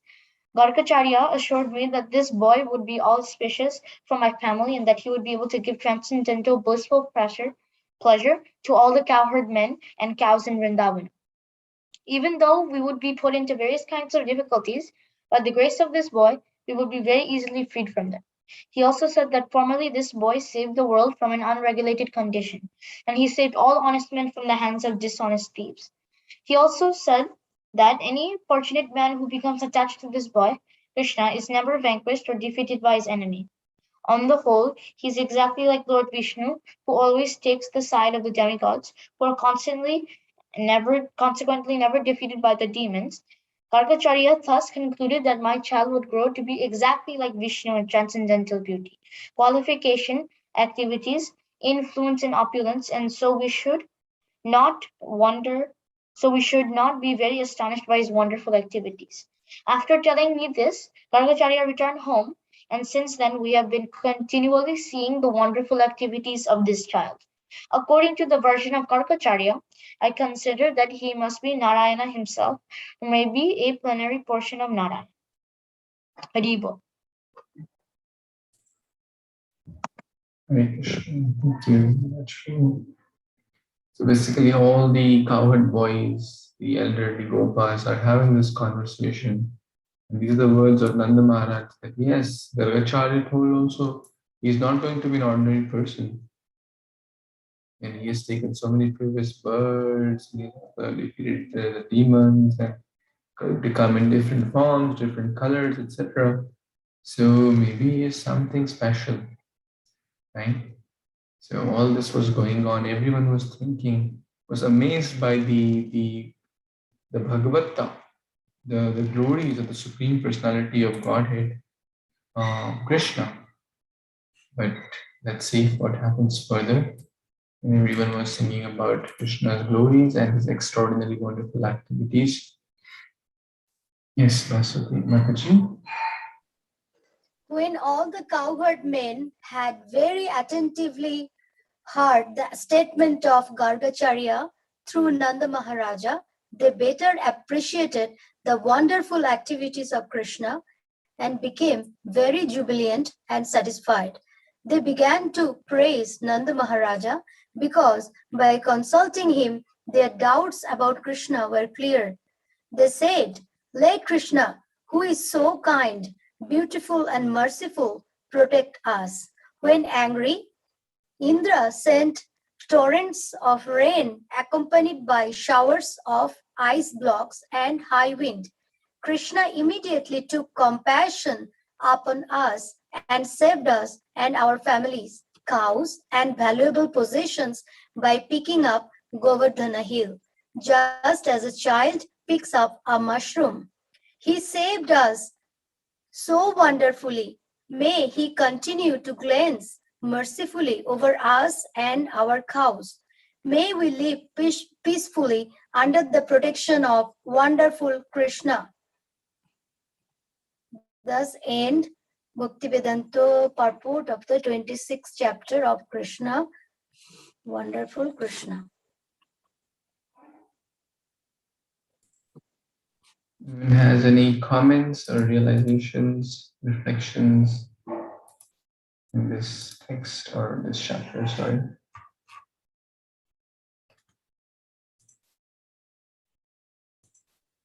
Here it explains why Krishna is a supreme Lord and why he is different than the ordinary people, ordinary human being, and how compassionate he is to his gopas, gopis, and cows, and also his parents. Back to you, Prabhuji. Hare Krishna.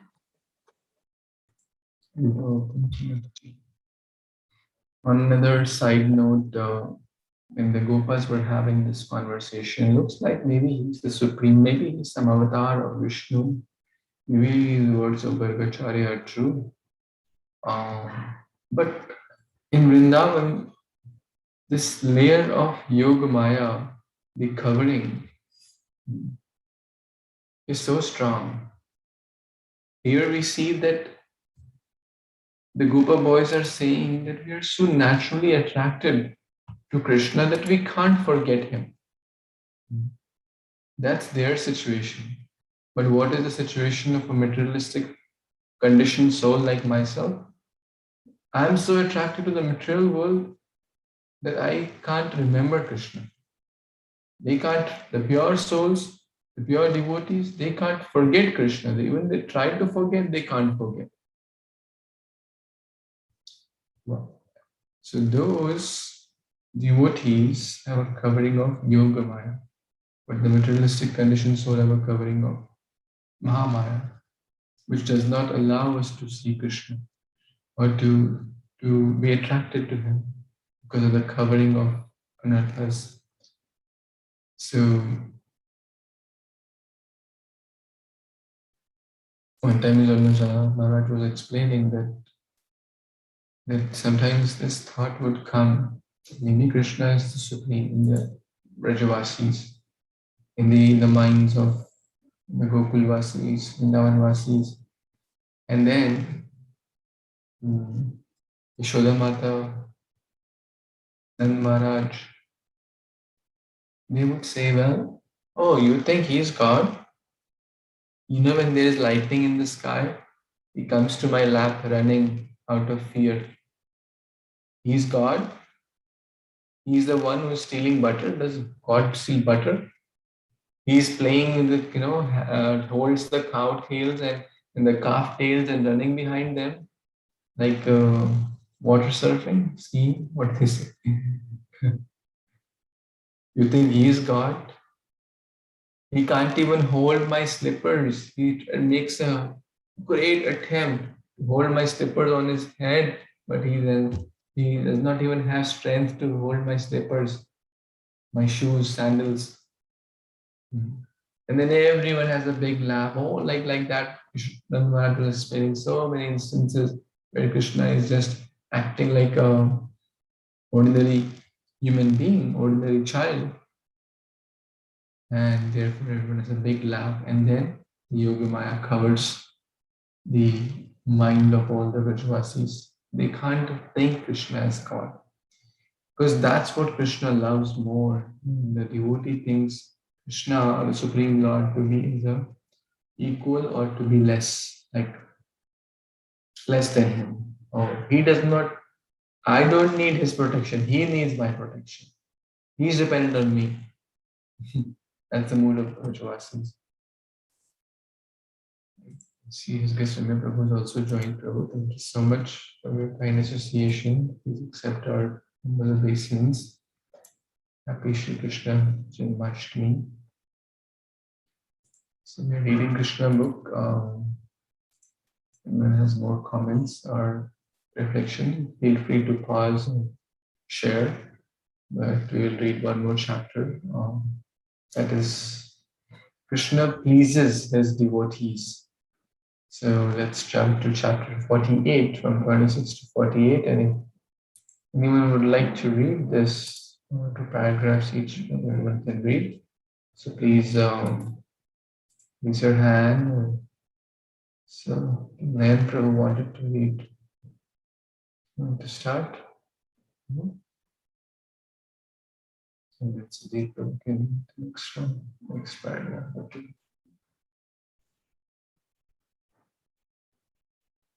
Prabhu, can you start? Nayan Prabhu, I can't hear you. Yes, Prabhuji. Hare Krishna. Please. For days together, Krishna heard from Uddhava all the details of his visit to Vrindavana, especially the condition of his father and mother and of the gopis and the cowherd boys. Lord Krishna was fully satisfied that Uddhava was able to solace them by his instructions and by the message delivered to them. Lord Krishna then decided to go to the house of Kuja, the hunchback woman who had pleased him by offering him sandalwood pulp when he was entering the city of Mathura. As stated in Bhagavad Gita, Krishna always tries to please his devotees as much as the devotees try to please Krishna. As the devotees always think of Krishna within their hearts, Krishna also thinks of his devotees within himself. When Kuja was converted into a beautiful society girl, she wanted Krishna to come to her place so that she could try to receive and worship him in her own way. Society girls generally try to satisfy their clients by offering their bodies for the man to enjoy. But this society girl, Kuja, was actually captivated by a lust to satisfy her senses with Krishna. When Krishna desired to go to the house of Kuja, he certainly had no desire for sense gratification. By supplying the sandalwood pulp to Krishna, Kuja had already satisfied his senses. On the plea of her sense gratification, however, he decided to go to her house, not actually for the sense gratification, but to turn her into pure devotee. Krishna is always served by many thousands of goddess of fortune. Therefore, he has no need to satisfy his senses by going to a society girl. But because he is kind to everyone, he decided to go there. It is said that the moon does not withhold his shining from the courtyard of a crooked person. Similarly, Krishna's transcendental mercy is never denied to anyone who has rendered service unto him, whether through lust, anger, fear, and pure love. In the Chaitanya Charitamrita, it is stated that if one wants to serve Krishna, at the same time wants to satisfy his own lust desires, Krishna will handle the situation so that devotee forgets his lusty desires and becomes fully purified and constantly engaged in the service of the Lord. Hare Krishna Prabhuji, should I stop here or continue? Thank you, Prabhu. Maybe we can take a few reflections in here. Can I read, Prabhuji? Yeah, sure. After maybe one or two reflections, Okay, or okay, Prabhuji. any comments anyone has in this section, first two paragraphs, and then wants to share, feel free. Please. You can unmute and speak.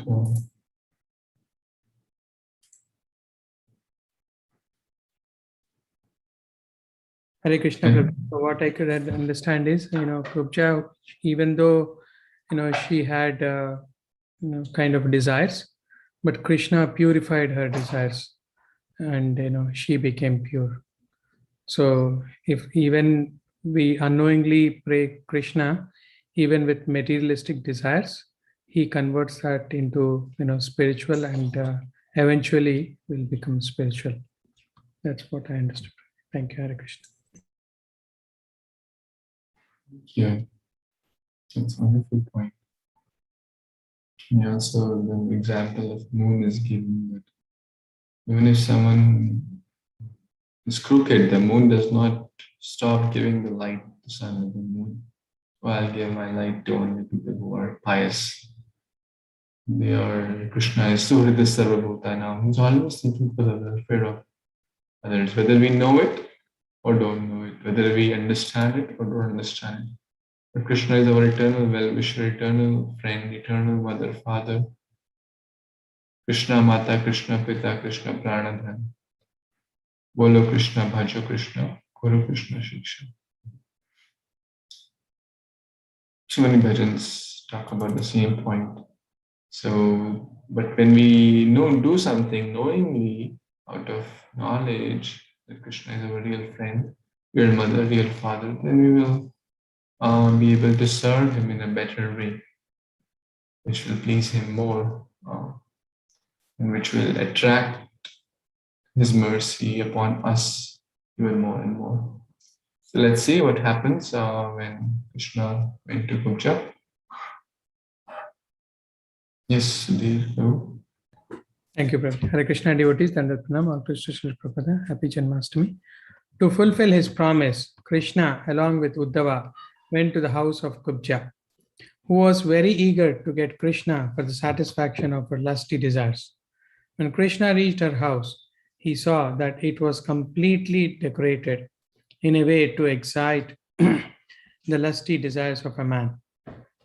This suggests that there were many nude pictures, on top of which were canopies and flags embroidered with pearl necklaces, along with comfortable beds and cushioned chairs. The room were provided with flower garlands and were nicely scented with incense and sprinkled with scented water, and the rooms were illuminated by nice lamps. When Kṛṣṇa saw that Lord Krishna had come to her house to fulfill his promised visit, she immediately got up from her chair to receive him cordially. Accompanied by her many girlfriends, she began to talk with him with great respect and honor. After offering him nice place to sit, she worshipped Lord Kṛṣṇa in a manner just suitable to her position. Uddhava was similarly received by Kubja and her girlfriends, but he did not want to sit an equal level with Kṛṣṇa. Thus, he simply sat on the floor. As one usually does in such situation, Kṛṣṇa entered the bedroom of Kubja without wasting any time. In the meantime, Kubja took her bath and smeared her body with sandalwood pulp and dressed herself with nice garments. She dressed herself with nice garments and valuable jewelry, ornaments, and flower garlands. After chewing betel nut and other intoxicating eatables and spraying herself with sand, she appeared before Kṛṣṇa. Her smiling lips and moving eyebrows were full of feminine and bashfulness.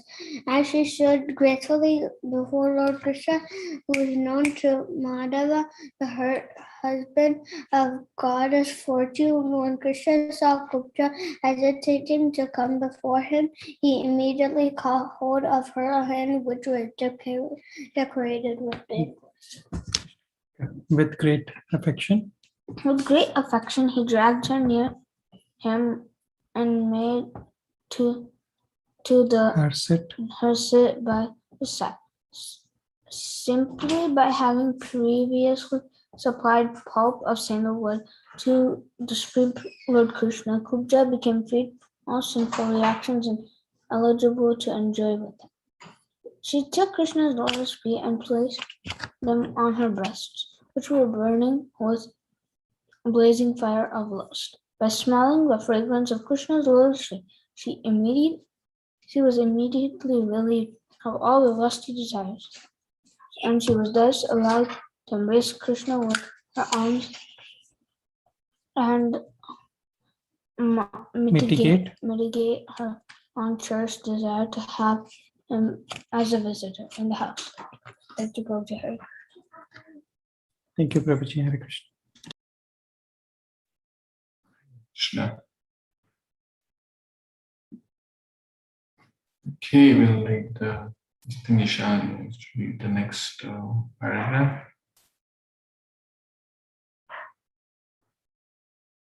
Shan, Prabhu. It is stated in the Bhagavad Gita that one must be freed of all material sinful reactions before one can engage in the transcendental loving service of the Lord. Simply by supplying sandalwood pulp to Kṛṣṇa, Kubja was thus rewarded. She was not trained to worship Kṛṣṇa in any other way. Therefore, she wanted to satisfy him with her profession. It is confirmed in the Bhagavad Gita that the Lord can be worshipped even by one's profession, even if it is sincerely offered for the pleasure of the Lord. Kubja told Kṛṣṇa, "My dear friend, kindly remain with me at least for a few days and enjoy with me. My dear lotus-eyed friend, I cannot leave you immediately. Please grant my request."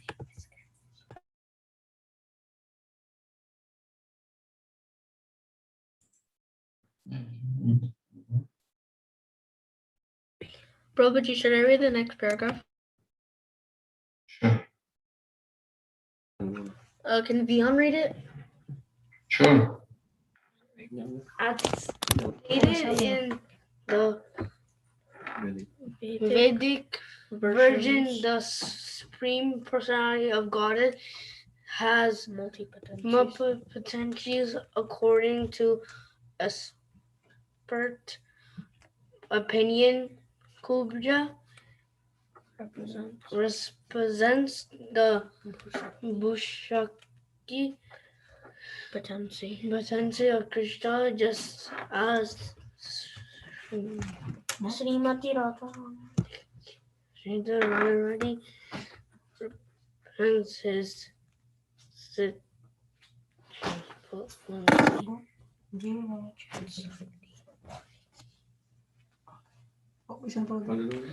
his Chit Shakti potency. Although Kubja requested Krishna to remain with her for some days, Krishna politely impressed upon her that it was not possible for him to stay. Krishna visits this material world occasionally, whereas his connection with the spiritual world is internal. Krishna is always present either in Vaikuntha planets or Goloka Vrindavan planets.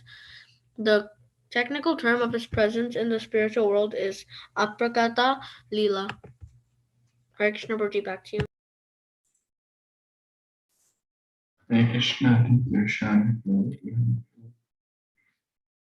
So Kubja, if we see what she did, it was like a big risk.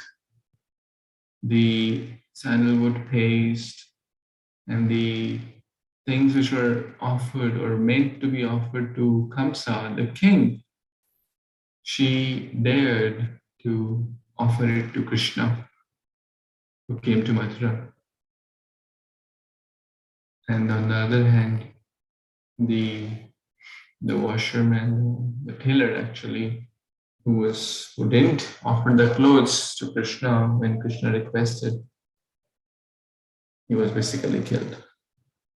There's a great lesson that one was the tailor, he had the chance to see the Supreme Lord, and one was the lady who was having these precious colors and ointments and paste to.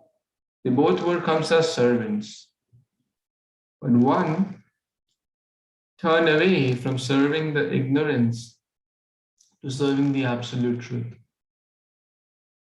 Kubja made the choice and took the risk of serving the Supreme Lord, knowing that maybe Kamsa would kill her after that when he gets to know. On the other hand, Taylor thought that if he serves Krishna, then he would be killed, right? Or sorry, if he does not serve Kamsa, then he would be killed. But what happens? Opposite happened. One who serves Krishna, Krishna gives supreme protection and fulfills all the desires. They both had their different professions. They both were given the chance to serve the Supreme Lord. One took it, the other did.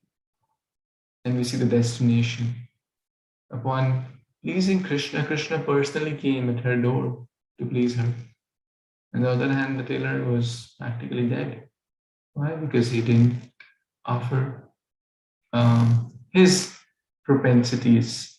His propensities were clothes. He knew the business of stitching clothes. So whatever our propensity is, whatever our job, business, skills, intelligence, we must all do the best for Krishna. And that's the message of Bhagavad-gita. Yat karoshi yudashnasi, yat judhosi udasi, yat tapasyasi kaunteya, tat kurushva mad arpana. And that is the way to purify that profession. Because every profession has some sin involved in it. Whether one's a teacher or a doctor, engineer or a lawyer, every profession has some sin involved. So this is what we are reading in the Kubja story. Okay. Let's read the next paragraph here. Anyone wants to read?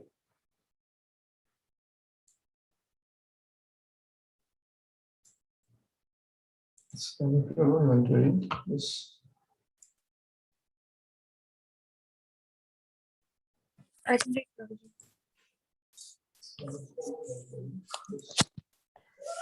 Yes, please.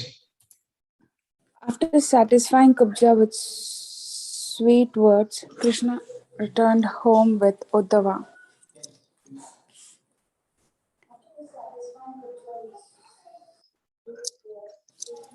There is a warning in Śrīmad-Bhāgavatam that Krishna is not very easily worshipped, for he is the Supreme Personality of Godhead, the chief amongst the Vishnu Tattvas. To worship Krishna or have association with him is not very easy. Specifically, there is a warning for devotees attracted to Krishna through conjugal love. It is not good for them to desire sense gratification by direct association with Krishna. Actually, the activities of sense gratification are material. In the spiritual world, there is a symptom like kissing and embracing, but there is no sense gratificatory process as it exists in the material world. This warning is specifically for those known as Sahajiyas, who take it for granted that Krishna is an ordinary human being. They desire to enjoy sex life with him in a perverted way. In a spiritual relationship, sense gratification is most insignificant, or anyone who desires a relationship of perverted sense gratification with Krishna must be considered less intelligent. His mentality requires to be reformed. After a while, Krishna fulfilled his promise to visit Akrura at his house. Akrura was in relationship with Krishna as his servitor, and Krishna wanted to get some service from him. He went there and accompanied by Lord Balram and Uddhava. When Krishna, Balram, and Uddhava approached the house of Akrura, Akrura came forward, embraced Uddhava, and offered respectful obeisances, bowing down before Lord Krishna and Balram. Krishna, Balram, and Uddhava offered him obeisances in turn and were offered appropriate sitting place. When all were comfortably seated, Akrura washed their feet and sprinkled the water on his head. Then he offered nice clothing, flowers, and sandalwood pulp in regular worship. All three of them were very satisfied by Akrura's behavior. Akrura then bowed down before Krishna, putting his head on the ground. Then placing Krishna's lotus feet on his lap, Akrura gently began to massage them. When Akrura was fully satisfied in the presence of Krishna and Balram, his eyes filled with tears of joy, tears of love for Krishna, and he began to offer his prayers as follows. Thank you, Prabhuji. Thank you so much, Mataji. Very important point here. There is a class of people or so-called devotees or Sahajiyas. Sahaj means cheap. Oh, bhakti is very cheap.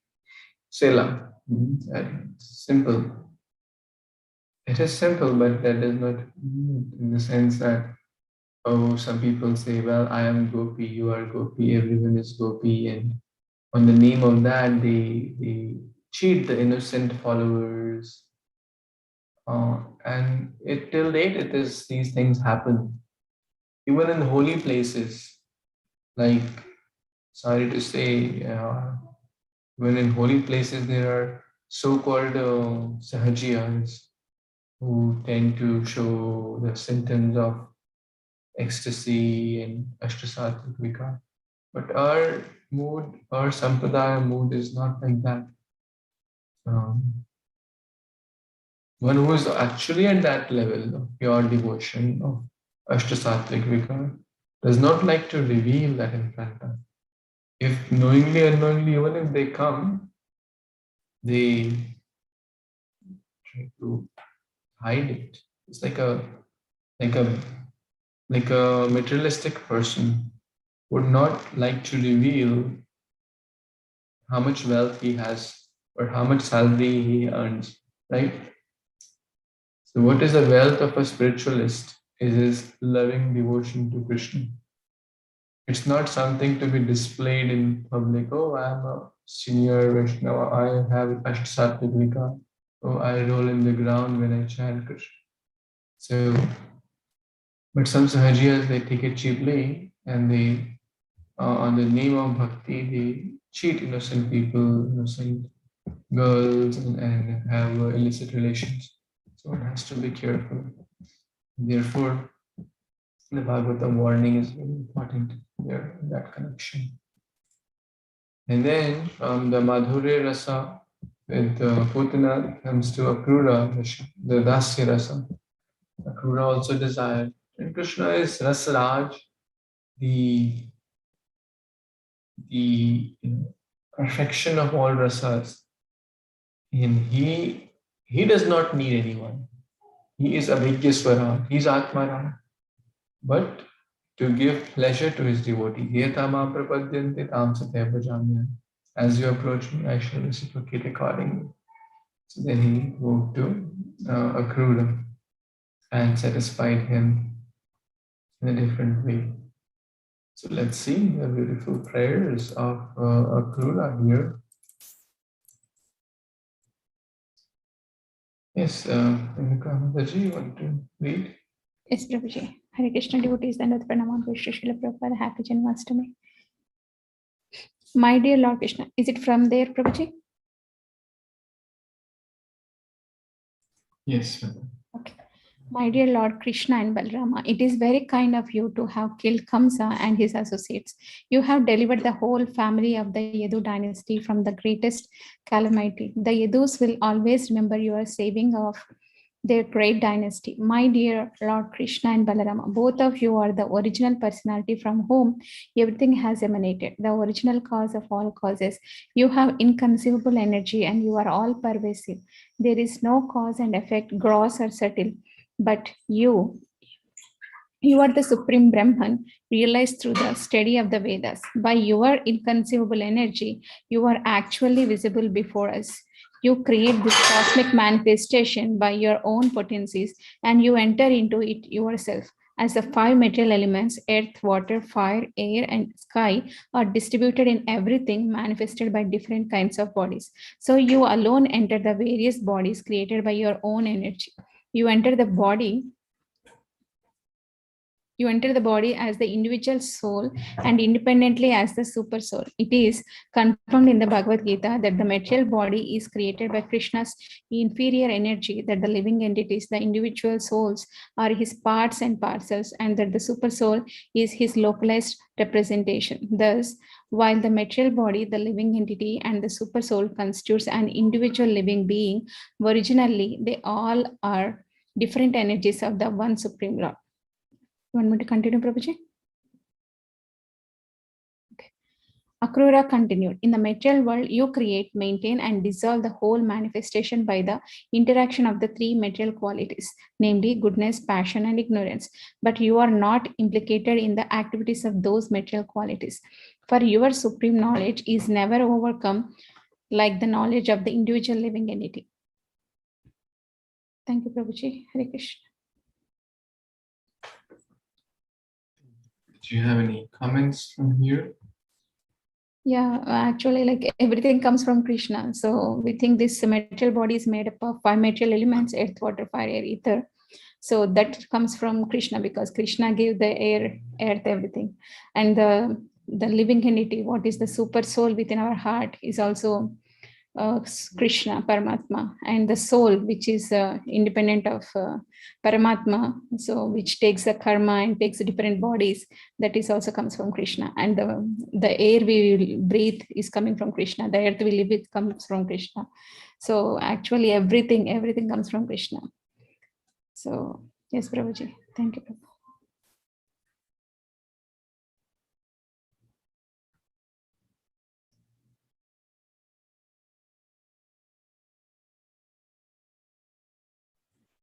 Thank you so much, Mataji. So these are the prayers of Akrura. Let's see what happens further. Yes, Viraj, want to read? Yes, Prabhuji. The Supreme Lord enters the material cosmos and causes creation, maintenance, and destruction in their due course, whereas the part and parcel living entity enters the material elements and has his material body created for him. The difference between the living entity and the Lord is that the living entity is part and parcel of the Supreme Lord and has the tendency to be overcome by the interactions of the material qualities. Krishna, the Para-Brahman or the Supreme Brahman, means being always situated in full knowledge, is never overcome by such activities. Therefore, Krishna is called Achyuta, meaning he who never falls down. Krishna's knowledge of his sensual Krishna's knowledge of his spiritual identity is never overcome by material action, whereas the minute part and parcel living entities are prone to forget their spiritual identity due to material action. The individual living entities are eternally part and parcel of God, minute sparks of the original fire. Krishna, as sparks are prone to be extinguished, but not the blazing fire. So the living entities can be overcome by material activities, whereas Krishna never can. Akrura continued, less intelligent men misunderstand your transcendental form to be made of material energy. But that concept is not at all applicable to you. Actually, you are all spiritual, and there is no difference between you and your body. Therefore, there is no question of your being conditioned or liberated. You are ever liberated and in any condition of life.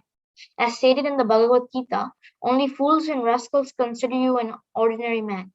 To consider your lordship one of us, conditioned by the material nature, is a mistake due to our imperfect knowledge. Due to your imperfect knowledge. When people deviate you from the original knowledge of the Vedas, they try to identify the ordinary living entities with your lordship, who have appeared on this earth in your original form to re-establish the real knowledge that the living entities are neither one with nor equal to the Supreme God. My dear Lord, you are always situated in uncontaminated goodness, Shuddha Sattva. Your appearance is necessary to re-establish actual Vedic knowledge, as opposed to the atheistic philosophy which tries to establish that God and the living entities are one and the same. My dear Lord Krishna, this time you have appeared in the home of Vasudeva as his son with your plenary expansion, Sri Balaram. Your mission is to kill all the atheistic royal families and destroy their huge military strength. You've invented yourself to minimize the burden of the world and to fulfill this mission. You have glorified the dynasty of the Yadu by appearing as one of its members. Haribo.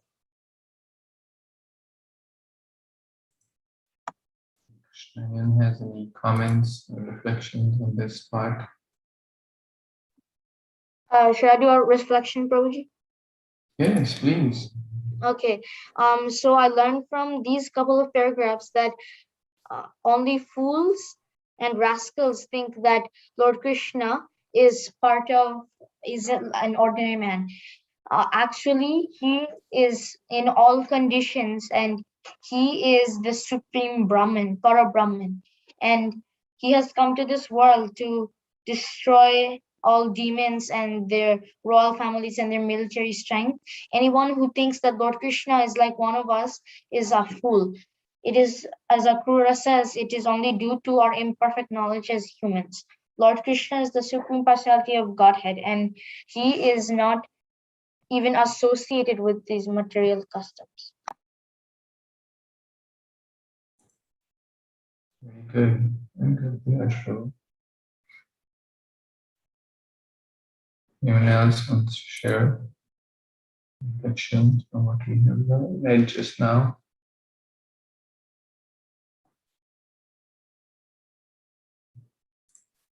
Okay, let's read the next. Yes, Ravi Prabhu, please. Hare Krishna Prabhuji and all devotees. My dear Lord, today my home has been purified by your presence. I have become the most fortunate person in the world, the Supreme Personality of Godhead, who is worshipable by all different kinds of demigods, pitas, kings, emperors, and other living entities, and who is the super soul of everything, has come into my home. The water of his lotus feet purifies the three worlds, and now he has kindly come to my place, who in the three worlds among factually learned men will not take shelter of your lotus feet and surrender unto you. Who, knowing well that no one can be as affectionate as you are to your devotees, is so foolish that he will decline to become your devotee. Throughout the Vedic literature, it is declared that you are the dearmost friend of every living entity. This is confirmed in the Bhagavad Gita. Tu Hridam Sarva Bhutanam. You are the Supreme Personality of Godhead, completely capable of fulfilling the desires of your devotees. You are the real friend of everyone. In spite of giving yourself to your devotees, you are never depleted of your original potency. Your potency neither decreases nor increases in volume. My dear Lord, it is very difficult for even great mystic yogis and demigods to ascertain your movements or approach you. Yet out of your causeless mercy, you have kindly consented to come to my home. This is the most auspicious moment in the journey of my material existence. By your grace only, I can now understand that my home, my wife, my children, and my worldly possessions are all bonds to material existence. Please cut the knot and save me from the entanglement of false society, friendship, and love. Lord Sri Krishna was very much pleased by Akrura's offerings of prayers. With his smile captivating Akrura more and more, the Lord replied to his submissive devotional statements with the following sweet words. My dear Akrura, in spite of your submissiveness, I consider you my superior, on the level with my father and teacher and most well-wishing friend. You are therefore to be worshipped by me, and since you are my uncle, I am always to be protected by you. I desire you to maintain me, for I am one of your own children. Apart from this filial relationship, an exalted devotee like you is always to be worshipped by everyone. Anyone who desires good fortune must offer his respectful obeisances unto personalities like you, who are greater than the demigods. People worship the demigods when in need of some sense gratification, and the demigods offer benedictions to their devotees after being worshipped. But a devotee like you, Akrura, is always ready to offer people the greatest benediction. A saintly person or devotee is free to offer benedictions to everyone, whereas the demigods can offer benedictions only after being worshipped. One can take advantage of a place of pilgrimage only after going there, and worshipping a particular demigod involves waiting a long time for the fulfillment of one's desire. A saintly person like you, my dear Akrura, can immediately fulfill all the desires of a devotee.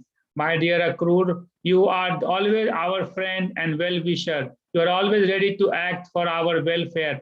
Kindly, therefore, go to Hastinapur and see what arrangement has been made for the Pandavas. Should I continue, Prabhuji? Tell me maybe a few points, reflections from this reading. What are your reflections or realizations? I mean, here Akrura, his uncle, is continuing to pay his obeisances and glorify Krishna, and then he's basically doing that, and then Krishna is telling about Akrura that he is such a pure devotee that he is ready to give benediction to anyone without even getting any, like worship or anything. Whereas it's comparing when people want to get some benediction or sense gratification or something like that, they pray to the demigod and then they get the benediction. So it's kind of differentiating between the pure devotee who will give benediction without even getting anything in return, whereas the other demigods who will give benediction, they want something in return.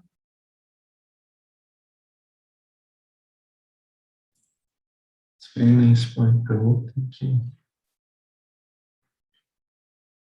I also like the point that all the great devotees, whether we see the prayers of Queen Kunti, prayers of Akrura, prayers of Dhruva Maharaj, prayers of Gajendra, prayers of Nagapatni, we were reading in the morning, prayers of Prahlad Maharaj, pretty much the same theme is there.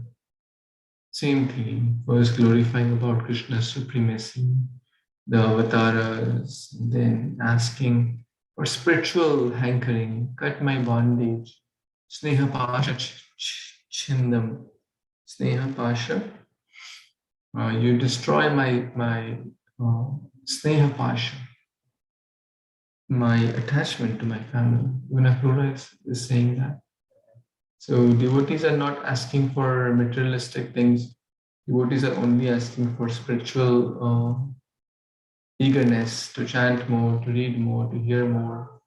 That should be our prayer also on this Janmashtami. Krishna is very merciful and he will fulfill whatever desire we have in our hearts because he is Surya Sarvabhutana. He is the best friend of everyone.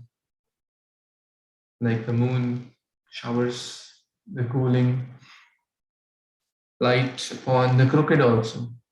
So if we have crooked desires, Krishna will fulfill that. If we have genuine, true desires to render bhakti, Krishna will fulfill that. So it's a choice. So now, let's see. And actually, I like the reciprocal relationship here. Krishna is glorifying, sorry, Akrura is glorifying Krishna, but Krishna is saying, no, no, you are my superior. Well, is it superior because of the familial connection? You're my uncle? No, that's secondary. A saintly person, because you are a great devotee. So Krishna is saying, Mad Bhakta Pujyadika. Because you are a great devotee, therefore you are superior to me. That's how Krishna thinks. He gives more respect to those who are his devotees. And therefore you are very worshipable.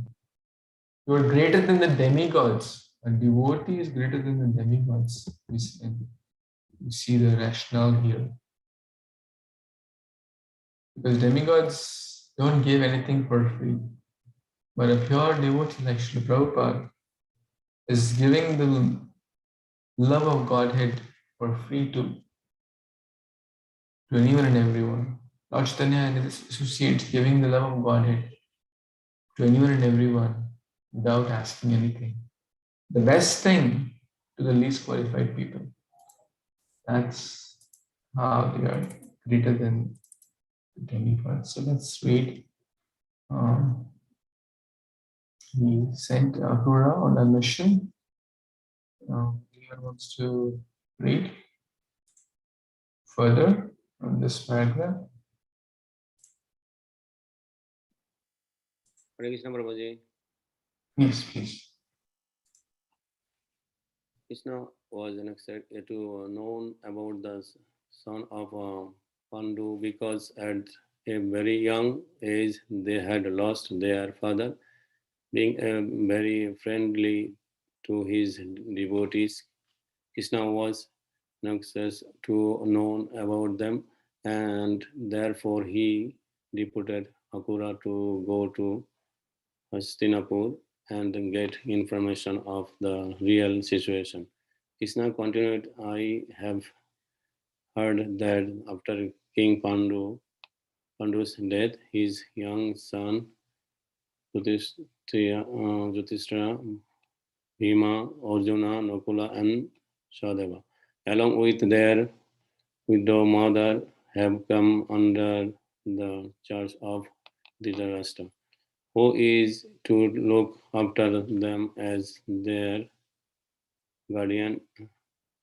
But I have also heard that the Dhritarashtra is not only blind from birth, but also blind in his affection for his royal son Duryodhana. The five Pandavas are the son of King Pandu, but Dhritarashtra, due to Duryodhana's plan and designs, his design is not favorable response toward them. Kindly go there and study how Dhritarashtra is dealing with the Pandavas on receipt of your report. I shall consider how to favor them. In this way, the Supreme Personality of Godhead, Kṛṣṇa, ordered Apura to go to Hastinapur, and then he returned home accompanied by Balaram and Uddhava. Thus, and the Bhakti Hare Krishna. Thank you. Krishna, thank you so much. Thank you, Prabhu. So nicely reading this section. This kind of concludes this chapter. So yes, Krishna is very, very merciful to all, but he's especially merciful to those who don't have anyone. One who thinks, oh, my wealth will save me. Oh, I have a nice family. They're very kind to me. They will save me. Tvam akinchana gocharam, Kunti Maharani says. Akinchana iska koi nahi hai. Those who don't have anything else, nothing else. That means they have only one shelter. That is the lotus feet of Lord Shri Krishna. For those who have that mood, those who call for him in that mood, then he also reciprocates accordingly. For those who call in a materially satisfied state, in a materially puffed up state, well, I have a nice job. In case of crisis, my job will help me, or my savings will help me, my beauty will help me, my contacts will help me, my home will help me. Kunti Maharani says they cannot call out with feeling the name of the Lord or take sincere shelter. But one who thinks, Krishna, I am yours, you are mine. I have no one but you. You are my only shelter. Where will I go? This is one of the symptoms of surrender. That Sarad Dharman Parityaja Mam Ekam Sharanam Vraja. That's how we become dear to the Supreme Lord. And then the Lord is worrying about his devotees.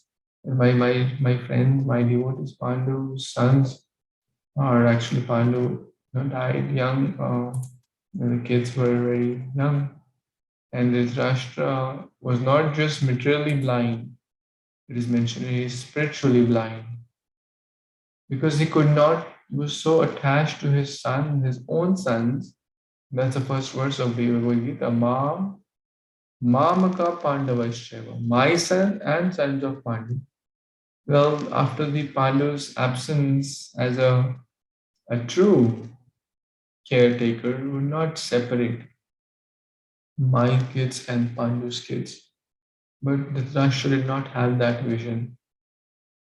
Therefore, he is referred to as being spiritually blind. And they were making so many plots and plans to kill the Pandavas. Of course, Mari Krishna Rakhi Krishna Marike. If Krishna wants to protect, who can kill? And Krishna certainly wants to protect his devotees. Therefore, he's sending a Krura on a mission to Hastinapur to see how his dear devotees, the Pandavas, were doing. Anyone has any other reflections, additions? Please feel free to add, share your thoughts, learnings, lessons.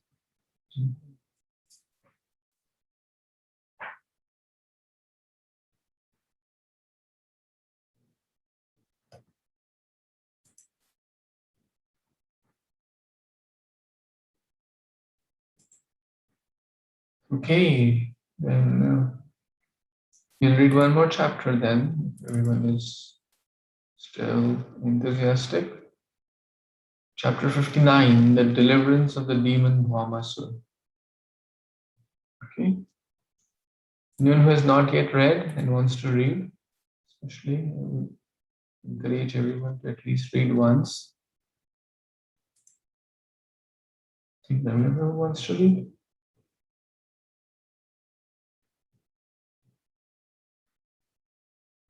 Please.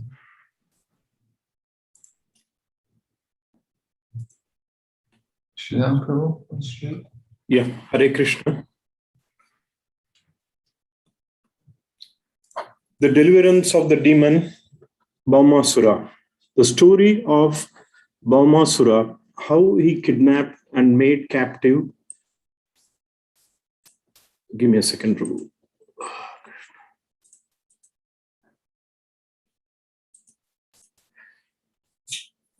The story of Bhaumasura, how he kidnapped and made captive 16,000 princes by collecting them from the palaces of various kings, and how he was killed by Kṛṣṇa, the supreme lord of wonderful character, is all described by Sukadeva Goswami to King Parikshit in Śrīmad-Bhāgavatam. Generally, the demons are always against the demigods. This demon, Bhaumasura, having become very powerful, took by force the umbrella from the throne of demigod Varuna. He also took the earrings of Aditi, the mother of the demigods. He conquered the portion of heavenly Mount Meru, known as Mani Parvata, and occupied it, the king of the heavenly planets. Indra therefore came to Dwaraka to complain about Bhaumasura before Lord Kṛṣṇa. Hearing this complaint by Indra, the king of heaven, Lord Kṛṣṇa, accompanied by his wife Satyabhama, immediately started for the abode of Bhaumasura. The two of them rode on the back of Garuda, who flew them to Kagajyotishtapura, Bhaumasura's capital city. To enter the city of Pragjyotisapura was not a very easy task because it was very well fortified. First of all, there were 4 strongholds guarding the 4 directions of the city, which was well protected on all sides of formidable military strength. The next boundary was a water canal all around the city, and in addition, the whole city was surrounded by electric wires. The next fortification was Anila, a gaseous substance. After this, there was a network of barbed wire constructed by demon of the name Mura. The city appeared well protected, even in terms of today's scientific advancement. Shall I continue? I'd like to share some thoughts till here.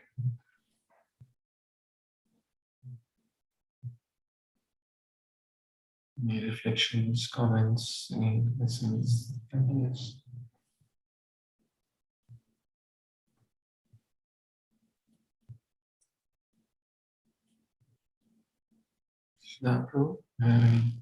What we see that there are always some people who are against Kṛṣṇa. From day one, it continues. Of course, it is more in this age of Kali, but we see that there has always been demons and people who are not in favor of Kṛṣṇa consciousness. And I believe that is what, as devotees, for us, it's a great learning experience how to take the shelter of Kṛṣṇa.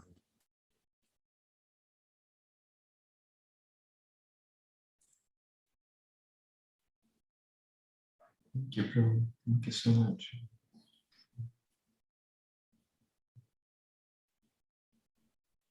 Okay, yes, I think Ramya Prabhu is eager to read the next section. Please, Prabhuji. Please unmute and you can start.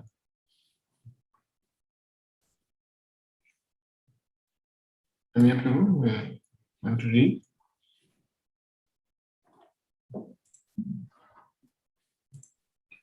It's not available. Anyone else wants to read? Has not got a chance yet. See, Rashmi Mataji is there, joined all the way from the beginning. You want to read, or Vyom Prabhu, Gandhi Prabhu, Nirbhay Prabhu, who wants to read? Has not yet read or anything.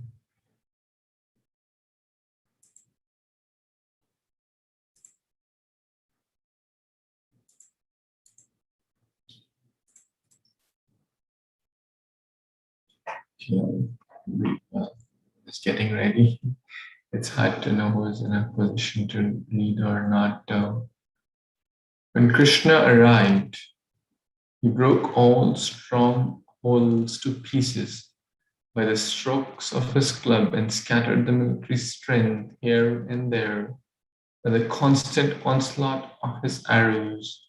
With his celebrated Sudarshan Chakra, he counteracted the electrified boundary, annihilated the canals of water and the gaseous boundary, and cut to pieces the electrified network fabricated by the demon Mura. By the vibration of his conch shell, he broke the hearts of the great fighters and also broke the fighting machines that were there. Similarly, he broke the walls around the city with his invincible club. So he broke all the multi-layer security, the Z security, which this demon had. 4 layers, electric and wires and whatnot, gaseous. And if we try to think that Krishna cannot reach there, Krishna can reach anywhere and everywhere. The vibration of Krishna's conch shell sounded like a thunderbolt at the time of the dissolution of the whole cosmic manifestation. The demon Mura heard the vibration of the conch shell, awakened from his sleep, and came out to see what had happened. He had 5 heads and had long been living within the water. The Mura demon was as brilliant as the sun in the time of the dissolution of the cosmos. And his temper was like blazing fire. The effulgence of his body was so dazzling that it was difficult to see with open eyes. Wow, that's very interesting. The brilliance like the fire of dissolution. The demons are also very powerful. No doubt he had captured the portion of Mount Meru. When he came out, he first took out his trident and rushed to the Supreme Personality of God. The demon Mura, in his onslaught, was like a big snake attacking Garuda. His angry mood was very severe, and he appeared ready to devour the 3 worlds. First of all, he attacked the carrier of Krishna, Garuda, by whirling and then throwing his trident. And through his 5 mouths, he vibrated sounds like a roaring of a lion. Those roaring vibrations spread all over the atmosphere until they extended all over the world and into outer space, up and down and out to the 10 directions, rumbling throughout the entire universe. Samura had 5 mouths and roaring like a lion, the brilliance like the fire of dissolution. So very, very strong. But Lord Krishna is stronger than him. So let's see what happens. Anyone wants to read? A position to read the next paragraph or 2? I can read, Prabhuji. Yeah, please. Lord Krishna saw that the trident of Meru demon was rushing towards his carrier. Garuda immediately, by a trick of his hand, he took 2 arrows and threw them towards the trident, cutting it into pieces, simultaneously using many arrows. He pierced the mouth of the demon Mura. When the Mura demon saw himself outmaneuvered by the Supreme Personality of Godhead, he immediately began to strike the Lord in great anger with his club. But Lord Krishna, with his own club, broke the club of Mura to pieces before it could reach him. The demon, bereft of his weapon, decided to attack Krishna with his strong arms, but Krishna, with the aid of his Sudarshan Chakra, immediately separated the demon's 5 heads from his body. The demon then fell into the water, just as a peak of the mountain falls into the ocean after being struck by the thunderbolt of Indra. The demon Mura had 7 sons, named Tamara, Antariksha, Sravana, Vibhavasu, Vasu, Nabhaswan, and Aruna. all of them became puffed up and wakeful because of the death of their father. And to retaliate, they prepared in great anger to fight with Krishna. They equipped themselves with the necessary weapons and situated Pita, another demon, to act as commander in the battle by the order of Bhaumasura. All of them combinedly attacked Krishna.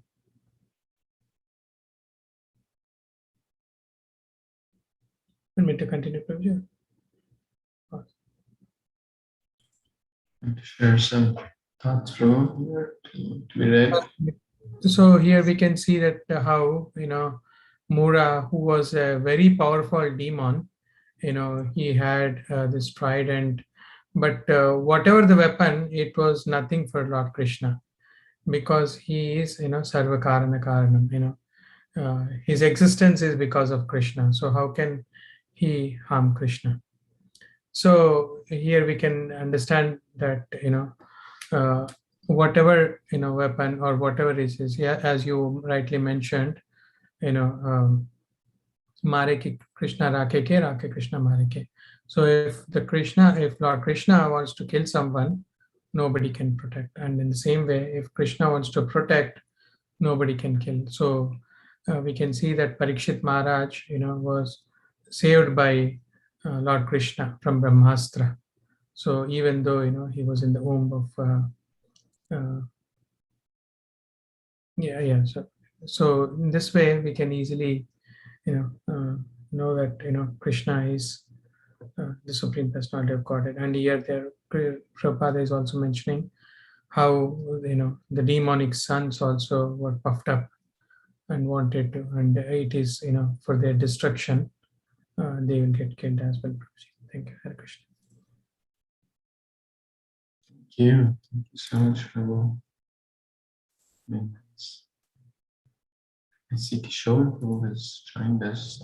Thank you, Prabhu. Would you like to read the wonderful stories of Krishna? We're reading Krishna book. In position to read.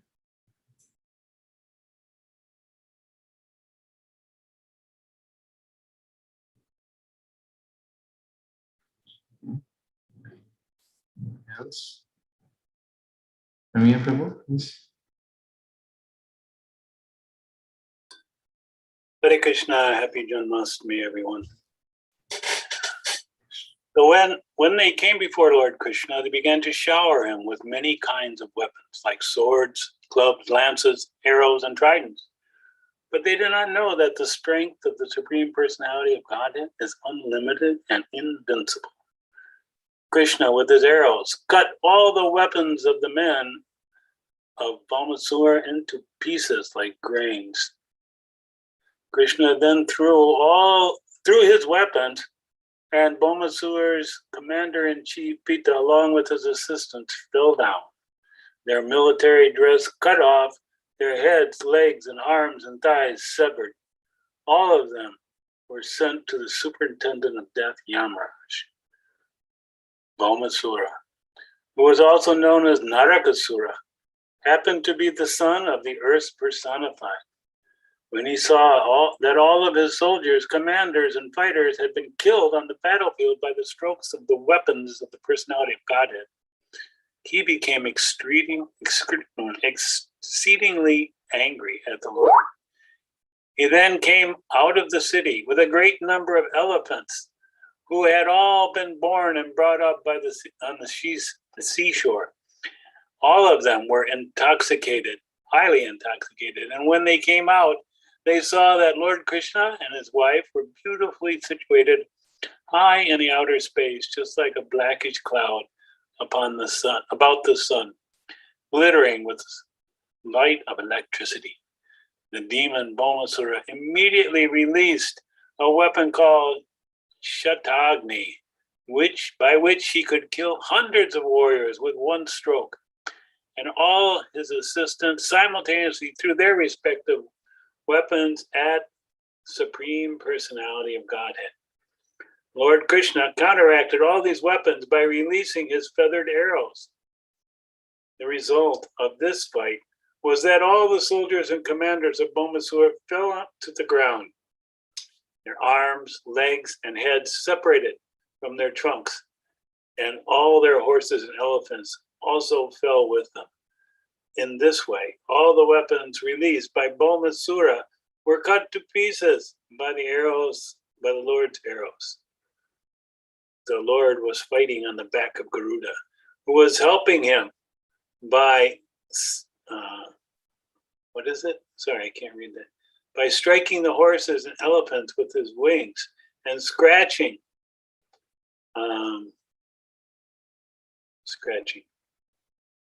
Sorry, I lost it. Scratching their heads with his nails and sharp beak. The elephants, feeling much pain from Garuda's attack upon them, all dispersed from the battlefield. Bhaumasura alone remained on the battlefield. He engaged himself in fighting with Kṛṣṇa. He saw that Krishna's carrier Garuda had caused great disturbance to his soldiers and elephants, and in great anger, he struck Garuda with all his strength, which defied the strength of a thunderbolt. Fortunately, Garuda was not an ordinary bird, and he felt the strokes given by Bhaumasura just as a great elephant feels the impact of a garland of flowers. Bhaumasura thus came to see that none of his tricks would act upon Kṛṣṇa, and he became aware that all his attempts to kill Kṛṣṇa would be frustrated. And yet he had tried for the last time, taking a trident in his hand to strike him. Kṛṣṇa was so dexterous that before Bhaumasura could throw his trident, his head was cut off by the sharp Sudarshan chakra. His head, illuminated by earrings and a helmet, fell down on the battlefield. On the occasion of Bhaumasura's being killed by Lord Kṛṣṇa, all the demon's relatives screamed in disappointment, and the saintly persons glorified the chivalrous activities of the Lord. Taking this opportunity, the denizens of heavenly planets, showered flowers on the Lord. At this time, the earth personified appeared before Lord Kṛṣṇa and greeted him with a Vaijayanti garland, flower garland. She then returned the dazzling earrings of Aditi, bedecked with jewels and gold. She also returned the umbrella of Varuna, along with a valuable jewel, which she presented to Kṛṣṇa. After this, the earth personified offered her prayers to Lord Kṛṣṇa, the Supreme Personality of Godhead, the Master of the world, who is always worshipped by exalted demigods. She fell down in obeisances, and in great devotional ecstasy, she began to speak. Should I keep going?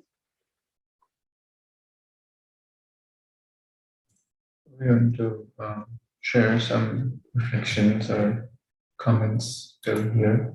Well, yeah. Several things I've been noting in this chapter. Let's see if this works. Is that the first thing is that it's so unusual that someone would go to battle with his wife sitting next to him. Usually the wife is to be protected, and she's kept in the home and guarded and protected in many ways. But here, Kṛṣṇa was so powerful, he could keep his wife at his side, getting through all these these protections that he had, and being safe while the Lord was being attacked in so many ways by so many demons, and even by Bhaumasura himself. And there's no mention that she was in any way disturbed, because Lord Kṛṣṇa gave her full shelter and protection. The next thought I had was this, that sometimes we talk about there being demons in the world at this point in time. But compared to persons like Bhaumasura and the other demons mentioned here, they are tiny little demons, as Prabhupada would say. They're insignificant. We cannot imagine if we had to face somebody like Bhaumasura or some of these other personalities, how much fear that would strike in our hearts, and how much we would have our only shelter to be Kṛṣṇa. And we know by reading this again and again, we begin to have more and more faith that Kṛṣṇa will actually protect me. I'm trying to be his devotee, and Kṛṣṇa says he'll protect his devotee, so Kṛṣṇa will protect me in all circumstances. So it builds our faith step by step and destroys all the sinful reactions in our heart the more we hear and hear and hear this. And another thing I actually noticed is that by reading this, Kṛṣṇa becomes more and more real to us, an actual person who we can take shelter of, who is our friend, who is our protector, who is there with all his characteristics and traits and beauty and features. And he's there, and he's the most incredible person, most powerful person. Nobody can defeat him. And yet I have a personal relationship with such a person. This is like amazing. You think on this planet of so many powerful persons which we'll never get a chance to meet, what to speak of befriend them. And yet Kṛṣṇa is offering that to me, such a lowly, insignificant living entity. So by hearing this, we begin to develop some faith that Kṛṣṇa says he'd be there to protect us, and he means it. He's sincerely offering that if we simply become his devotees. And these stories are amazing. They're astounding. They're impressive. And when you hear of them, you say, wow, if Kṛṣṇa is on my side, I don't need to fear anything at all. Nothing. Just like Satyabhama was unaffected, unafraid to sit by the side of Lord Kṛṣṇa, we can also be unafraid when faced with so many challenges and dangers in this life. So just a few insignificant thoughts I had on this topic. Did you have any, Shubhalas, or anyone else? Thank you. Sridham was saying something. Yeah, Hare Krishna. Bhaumasura was also known as Narakasura. So in southern part of India, Narakasura, the Naraka Chaturdasi is being celebrated as Diwali. In South, it's a very big festival. Diwali is a very big festival all over India, but especially in the South, they celebrate this, the killing of Narakasura as Naraka Chaturdasi. Prabhu, I have a question. Is Narakasura or Bhaumasura killed by Kṛṣṇa or Satyabhama? Kṛṣṇa. His Sudarshan chakra has cut off his head, as we just read. Okay. And another thing that seems very important is that his mother was the earth. And the earth, having been touched and protected by Varaha, is a very dear devotee of the Lord. And so, just see, even a devotee can have a demoniac son, someone that challenges Kṛṣṇa. But Kṛṣṇa was unafraid of such a person and completely destroyed him and took away all his powers, all his defenses, all his soldiers, all his protections, as if they were very insignificant. It's like it said in the Kṛṣṇa book also, in Vrindavan, Kṛṣṇa would kill at least one demon before lunch. And the cowherd boys would go home singing and telling their parents about, oh, Kṛṣṇa killed this demon, Kṛṣṇa killed that demon. And this used to be a daily activity in Vrindavan. It was very wonderful.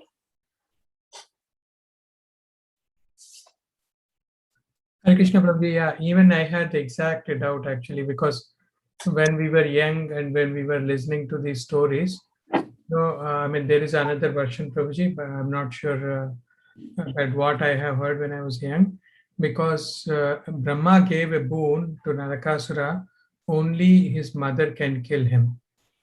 And Satyabhama is the incarnation of Bhudevi. So Krishna acted, of course, he is cause of all causes. He acted as if he was unconscious, and then Satyabhama took the charge and killed all the demons, and including Narakasura. And then Krishna tells that this was your son, and but yeah, that's what Naraka Chaturdasi is celebrated, as Sri Rama also said. So we may wonder how they can be these two contradictory accounts. So Krishna appears continuously in different universes, and his leelas are not exactly the same every time. He changes them.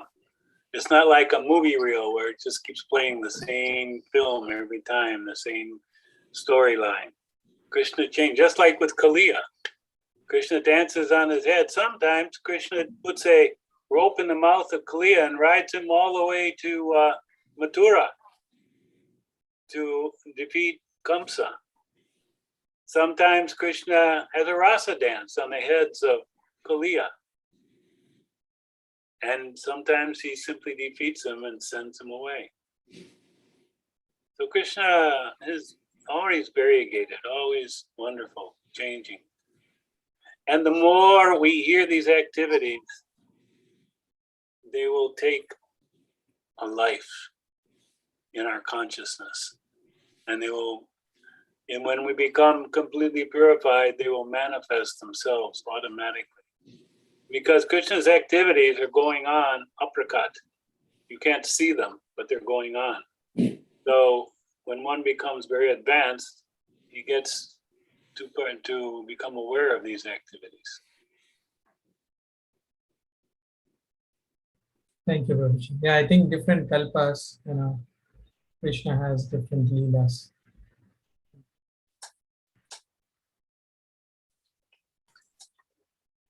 Any other questions or comments? Thank you, Prabhu, for your reading and sharing. It's wonderful. Should I continue? Let's see if other devotees would want to read. I see a few hands raised up. Maybe after around 11, about 15-20 minutes, you can share about the significance of Janmashtami before we do it's 11:15 now. We can read for about 20 more minutes, and the last 20 minutes we can share about some significance of this festival and how we can really have a prayerful mood. So continue the reading. Yes, Vedihi, Prasad, Mataji, please. Hare Krishna. Let me offer my respectful obeisances unto the Lord, who is always present with 4 symbols, namely his conch shell, disc, lotus, and club, and who is the Lord of all demigods. Please accept my respectful obeisances unto you. Excuse me. My dear Lord, you are the super soul, and in order to satisfy the aspirations of your devotees, you descend to the earth in your various transcendental incarnations, which are just appropriate to the devotee's worshipful desire. Kindly accept my respectful obeisances. My dear Lord, the lotus flower grows out of your navel, and you are always decorated with the garland of lotus flowers. Your eyes are always spread like the petals of the lotus flower, and therefore they are all pleasing to the eyes of others. Your soft and delicate lotus feet are always worshipped by your unalloyed devotees, and those lotus feet pacify their lotus-like hearts. I therefore repeatedly offer my respectful obeisances unto you. You possess all beauty, strength, fame, property, knowledge, and renunciation. You are the shelter of all 6 opulences. Although you are all-pervading, you have appeared as the son of Vasudeva. Please, therefore, accept my respectful obeisances. You are the original Supreme Personality of Godhead and the supreme cause of all causes. Only your lordship is the reservoir of all knowledge. Let me offer my respectful obeisances unto you. Personally, you are unborn, still you are the father of the whole cosmic manifestation. You are the reservoir and shelter of all kinds of energies. The manifested appearance of this world is caused by you, and you are both the cause and effect of this cosmic manifestation. Please therefore accept my respectful obeisance. My dear Lord, as for the three gods, Brahma, Vishnu, and Shiva, they are not independent of you. When there is a necessity of creating this cosmic manifestation, you create your passionate appearance of Brahma, and when you want to maintain this cosmic manifestation, you expand yourself as Lord Vishnu, the reservoir of all goodness. Similarly, you appear as Lord Shiva, master of the mode of ignorance, and thus dissolve the whole creation. You always maintain your transcendental position in spite of creating these three modes of material nature. You are never entangled in these modes of nature as the ordinary living entities are. Hare Krishna. Hare Krishna. Anyone has any comments, thoughts, or additions in these prayers of Bhudevi?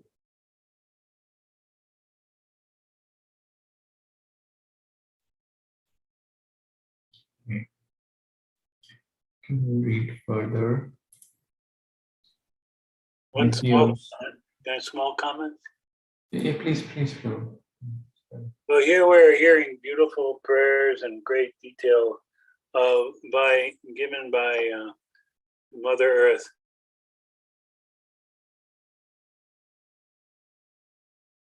Your microphone is muted.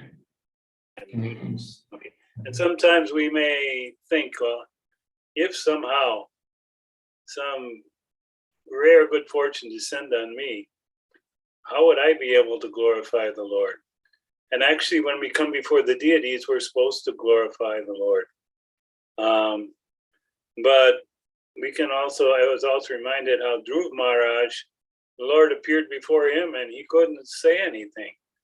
Then Krishna touched his head and he recited beautiful prayers. So that's just one reminder I had. Thank you so much, Guruji. And Sujaya Mataji wants to read further. Please, Mataji, you can unmute.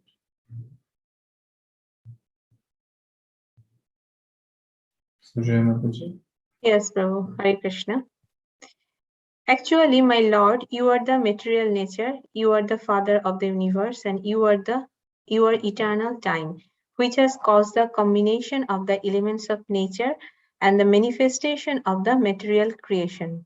Still, you are always transcendental to all these material activities. My dear Lord, O Supreme Personality of Godhead, I know that earth, water, fire, air, sky, the five sense objects, mind, the senses and their deities, egotism and the total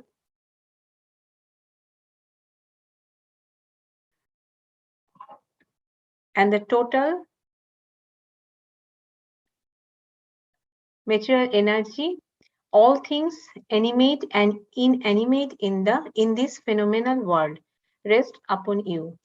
Since everything is produced of you, nothing can be separate from you. Yet, since you are transcendentally situated, nothing material can be identified with your personality. Everything is therefore simultaneously one with you and different from you, and the philosophers who try to separate everything from you are certainly mistaken in their viewpoint. Thank you, Prabhuji. Hare Krishna. Thank you, Mataji. Ultimately, everything is Krishna's expansion, direct or indirect, different forms of energies, different forms of avatars, expansions and primeval expansions, or expansions of the primeval expansions. There's a nice verse in Śrīmad-Bhāgavatam. It says, Sthavara Jangamana Dekhi, Dekhi Tara Murti. Sthavar means stationary. Those who don't move. Janga means those who have legs, jang, legs. Sthavar Jangam na Dekhi. The person does not see Sthavar or Jangam, stationary or moving. Dekhi Tara Murti. Sarvatra hoya Ishtadev Spurti. Everywhere the pure soul is seeing the Supreme Personality of Godhead.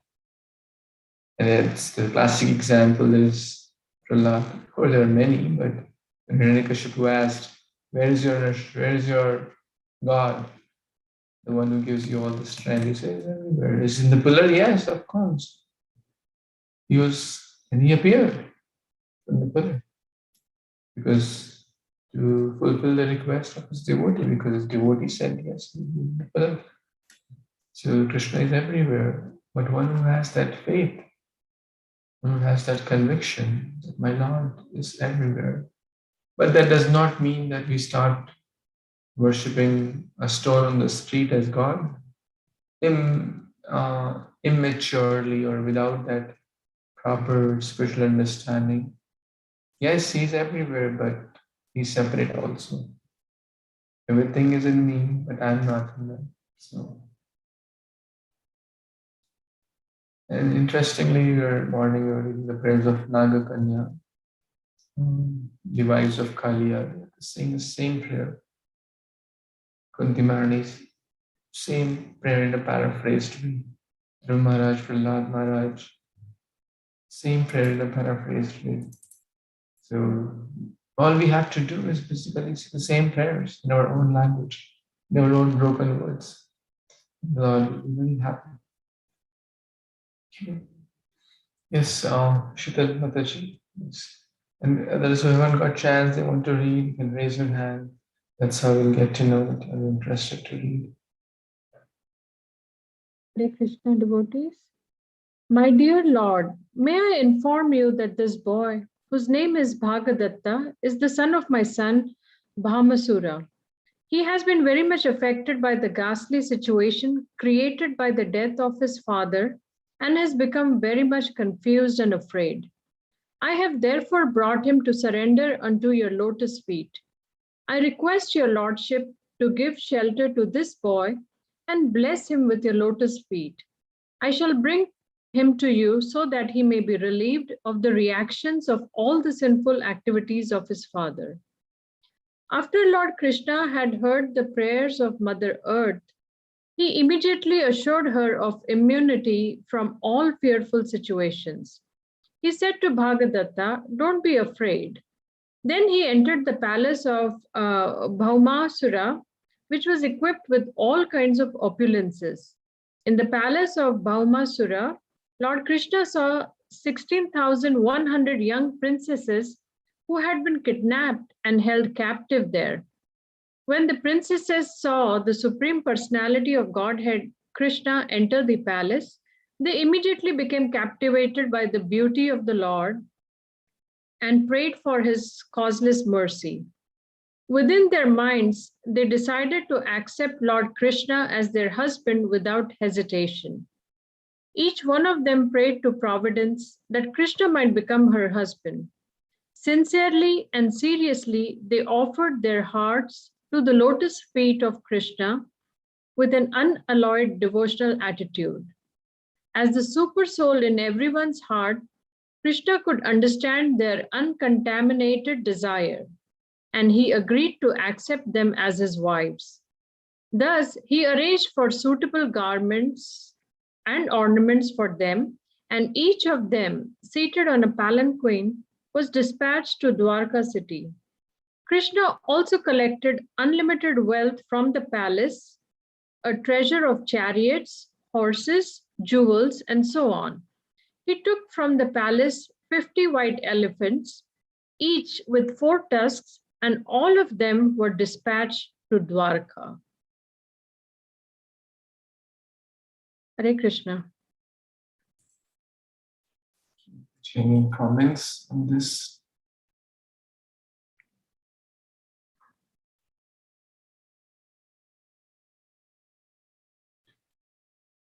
like this point here. Point number one, actually, Mother Earth is actually praying to her husband. Kṛṣṇa is the husband. And Varahadev Bhāmasura was the son of Bhumi Devi and Lord. And now Bhumi Devi or Bhudevi is coming and showing this is Bhagavata.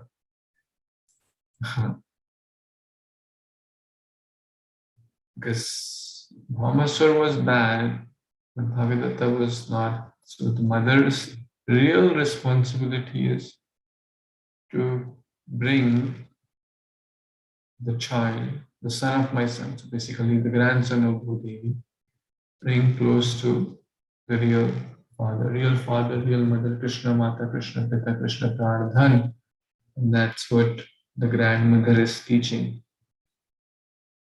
And what point I really like here is how, in what mood they were offering prayers.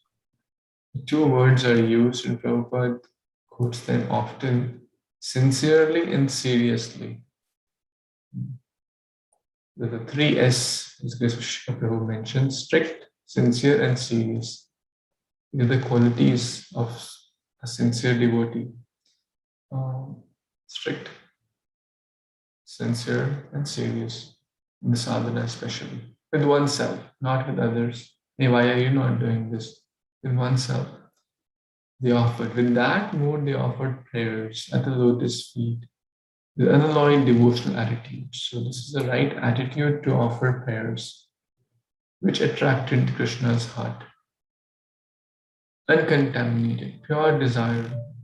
Actually, in one way, we are all Prakriti. There's only one Purusha, the Supreme Krishna. And we are all Prakriti, to be enjoyed by Krishna. So if we also chant or pray with this sincere and serious attitude, with unalloyed devotional service, then the Lord will accept us as His true servant. So these pastimes show about Krishna's majesty, His opulence, His compassion, His beauty, His exchanges of different rasas, all the pastimes we have been reading, how He reciprocates with devotees, how He so the six Bhagavatas or six opulences. Everything is exhibited in all these pastimes in unlimited quantities. Like the Bhāmasura's strength was a lot, Mura's strength was a lot. But what is the strength of Mura compared to Murari? What is the strength of a glowworm compared to the sun? The glowworm can show some little light in the darkness of the night, but as soon as the sun rises, millions and zillions of glowworms are nothing in front of the sun. So just one example. And like that, Krishna's weapon Sudarshan is compared to Sudarshana Mahajwala Koti Surya Samaprabha. Sudarshan is the weapon of the Supreme Lord, and the brilliance of Sudarshan is like millions of suns put together. Cannot surpass the brilliance of the Sudarshan.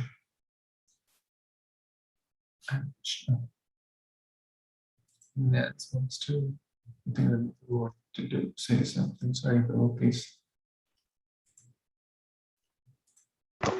Nothing, Prabhuji. Hare Krishna. I just raise hand to read if we are still reading. I don't know. Sure. We'll certainly complete this chapter. Ramya Prabhu, did you have a comment before that?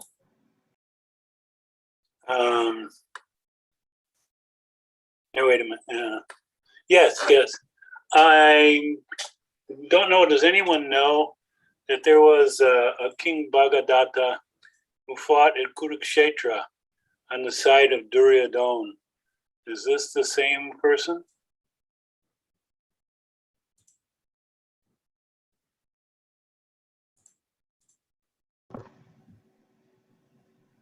Hare Krishna Prabhuji. I am not sure about if it's the same, but I do remember that, and I was just thinking about the same thing. He was one of the very major fighters on the side, and I think he he fought with Yadu, who was with another Krishna's who learned from Krishna, the fighter. But yeah, I remember. It says that Gatachak fought with him, and maybe also Bhima.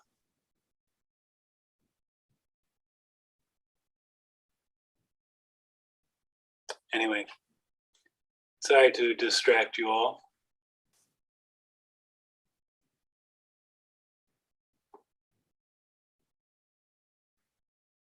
Continue.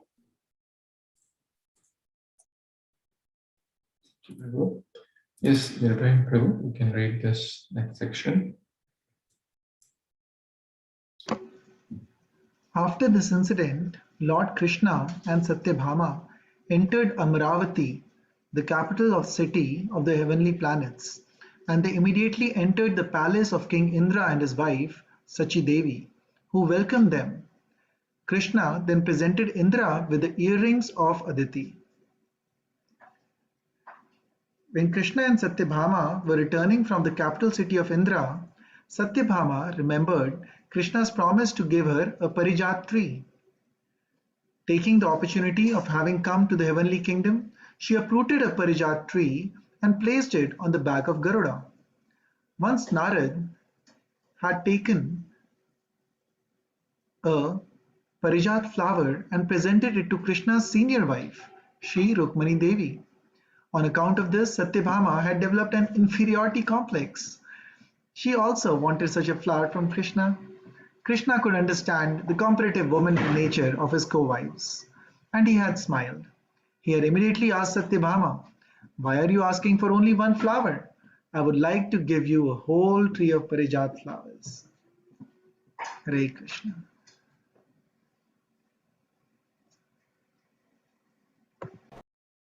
Read the next.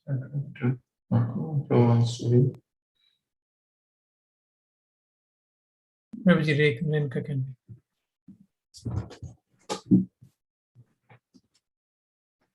Actually, Krishna had purposely taken his wife Satyabhama with him so that she could collect the Parijata with her own hand, but the denizens of the heavenly planets, including Indra, were very irritated. Without their permission, Satyabhama had uprooted a Parijata tree, which is not to be found on the Earth planet. Indra, along with other demigods, offered opposition to Krishna and Satyabhama for taking away the tree. But in order to please his favorite wife Satyabhama, Krishna became determined and adamant. So there was a fight between the demigods and Krishna. As usual, Krishna came out victorious and he triumphantly brought the Parijata tree chosen by his wife to this earth planet, to Dwarka. After this, the tree was installed in the palace garden of Satyabhama. On account of this extraordinary tree, the garden house of Satyabhama became extraordinarily beautiful. As the Parijata tree came down to the earthly planet, the fragrance of its flowers also came down, and the celestial drones migrated to this earth in search of their fragrance and honey. Thank you, Prabhupada. I guess they brought it to Tampa. A lot of devotees in Tampa have this Parijata flower. Yes. Which Tampa was distributing to everyone. So, then everybody, did they have some comments around this section?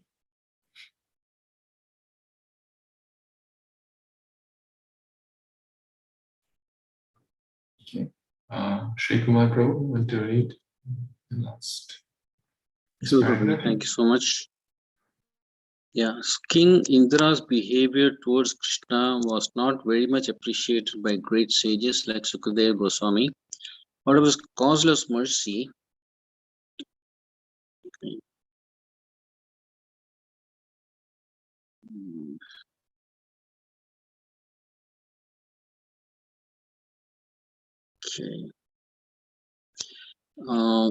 Krishna, out of his causeless mercy, Krishna was gone to the heavenly kingdom, Amaravati, to present King Indra with his mother's earrings, which had been lost to Bhaumasura, and Indra had been very glad to receive them. But when a Parijata tree from the heavenly kingdom was taken by Kṛṣṇa, Indra had fought with him. This was self-interest on the part of Indra. He had offered his prayers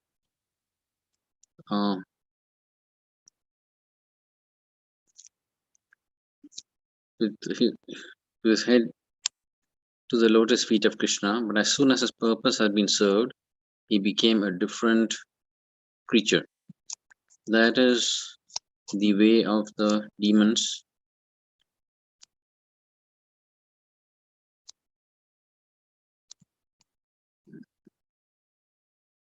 The dealings of materialistic men. Materialistic men are always interested in their own profit. For this purpose, they can offer any kind of respect to anyone, but when their personal interest is over, they are no longer friends. The selfish nature is found not only among the richer class of men on this planet, but even in personalities like Indra and other demigods. Too much wealth makes a man selfish. A selfish man is not prepared to take Kṛṣṇa consciousness, but is condemned by great devotees, like Sukadeva Goswami. In other words, possession of any worldly riches is a disqualification for advancement in Kṛṣṇa consciousness. Very both.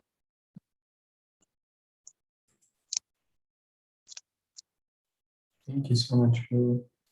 Sure. Prabhupada is mentioning here that this kind of behavior is seen in materialistic dealings. Friends mingle when pockets jingle. When the purpose was done, Indra asked to seek to Supreme Lord to help in multiple situations, but when the purpose is solved, goodbye. Right? As Kunti Maharani also says, Janmashtami Celebrations, 4 disqualifications: high birth, learning, wealth, Janma, Ishwarya, Shruta, wealth, learning, high birth, are often a disqualification because one comes to materially puffed up and one can't really take sincere shelter of Kṛṣṇa. So these are considered disqualifications. And, from the scriptures, we can also learn what not to do. Scriptures also teach us what to do and what not to do. Although Indra had learned a good lesson in the time of Govardhan Pujan, Govardhan Lila, still again, he forgot whom does all what one Parijata tree, who is the master of all the millions and zillions of Parijata tree and all the millions of Amravati whole, who does it belong to? The Supreme Master, Bhaktaram Yogya Tapasam. So let's see what happens towards the end of the chapter. Anyone who hasn't got a chance and really wants to read?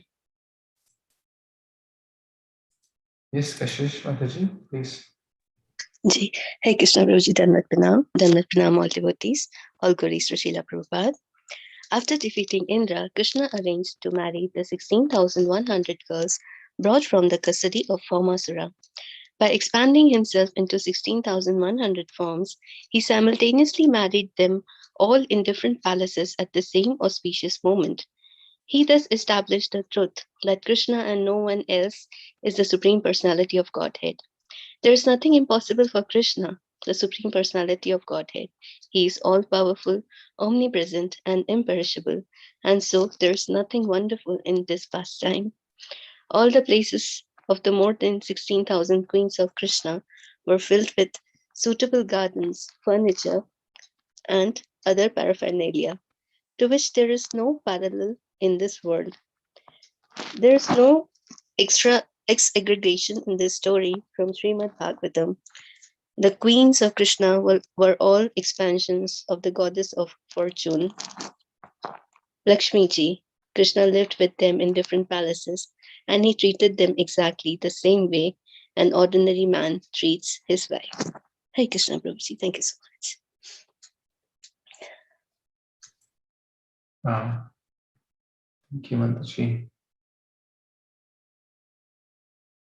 So this is often discussed that all of the queens had their separate palaces in Dwarka. They are not like all into one big hall. So that shows the extraordinary opulence of the Supreme Lord. And each of these palaces were laid with pearls and jewels and whatnot. So only Krishna can do that. And he was simultaneously, parallelly at the same time present with all of them. It's not that one day with one wife, day two with wife two, day three, wife three, and 16,100th day, wife number 16,100, and then day one will, wife number one will come. No. It was simultaneously could expand. That's the beauty and the opulence of the Supreme Lord. Okay, let's continue reading. We have a few more paragraphs before we pause the reading of Krishna book. Anyone wants to read? Yes, Ramir Prabhu, please.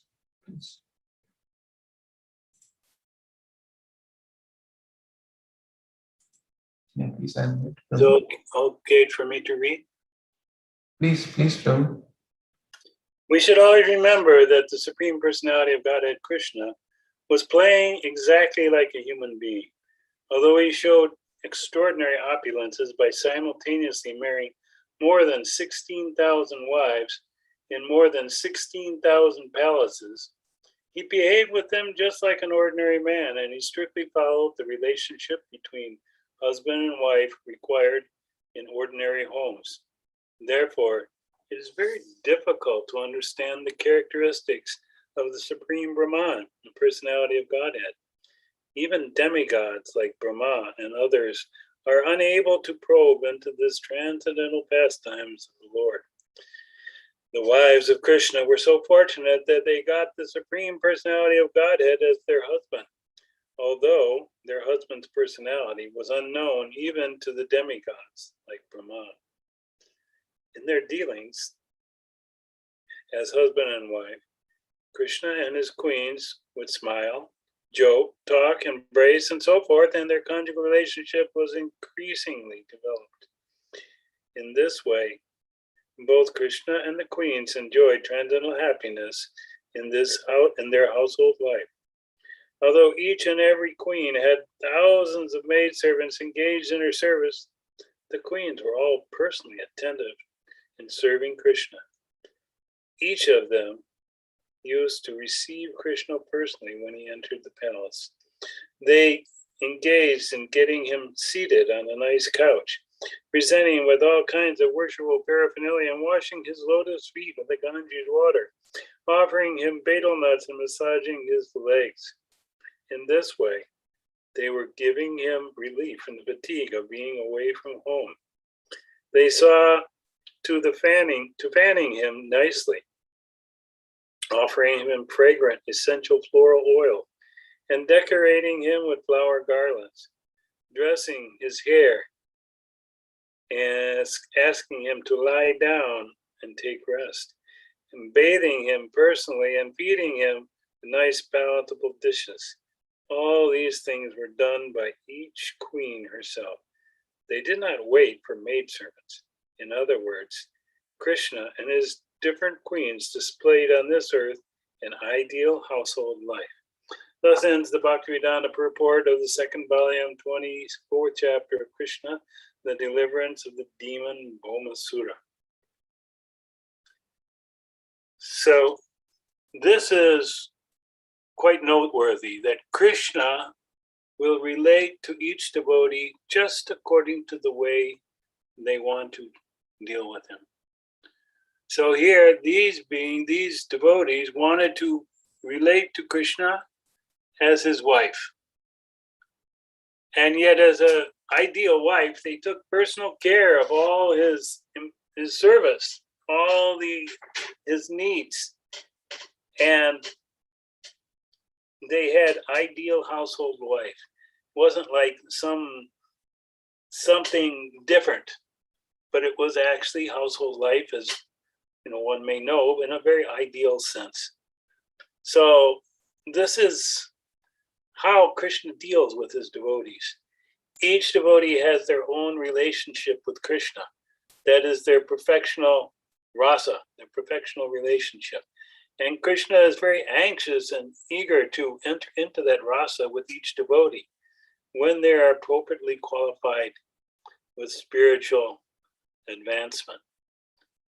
So what is the mood or what is the desire of each devotee is revealed when he becomes on the pure advanced platform.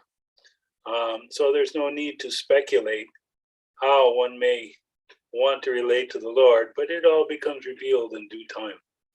And then Krishna here becomes the husband. In one sense, an ideal husband, an ordinary husband, but he does everything. Just like Satyabhama. She seemed to relate to Krishna that Krishna was like a henpecked husband. He would have to do whatever his wife wanted, including bring back the parijata flower. But this is the perfect relationship with the Lord. And it gives him great pleasure to do so. So this is part of the information, part of the understanding of these pastimes. Anyone else?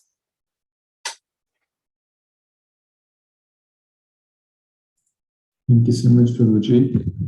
So it's 12 minutes short to 12 midnight. Interesting.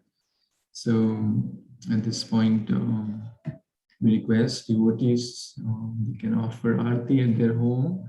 So you have 10 minutes to prepare your Aarti plate, whatever items you want to offer, lamp, incense, flowers, etc.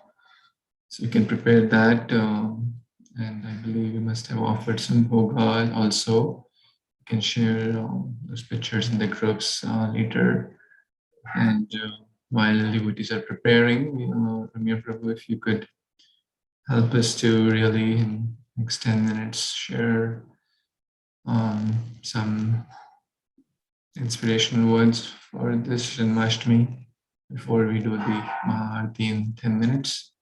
If you would like to share some words.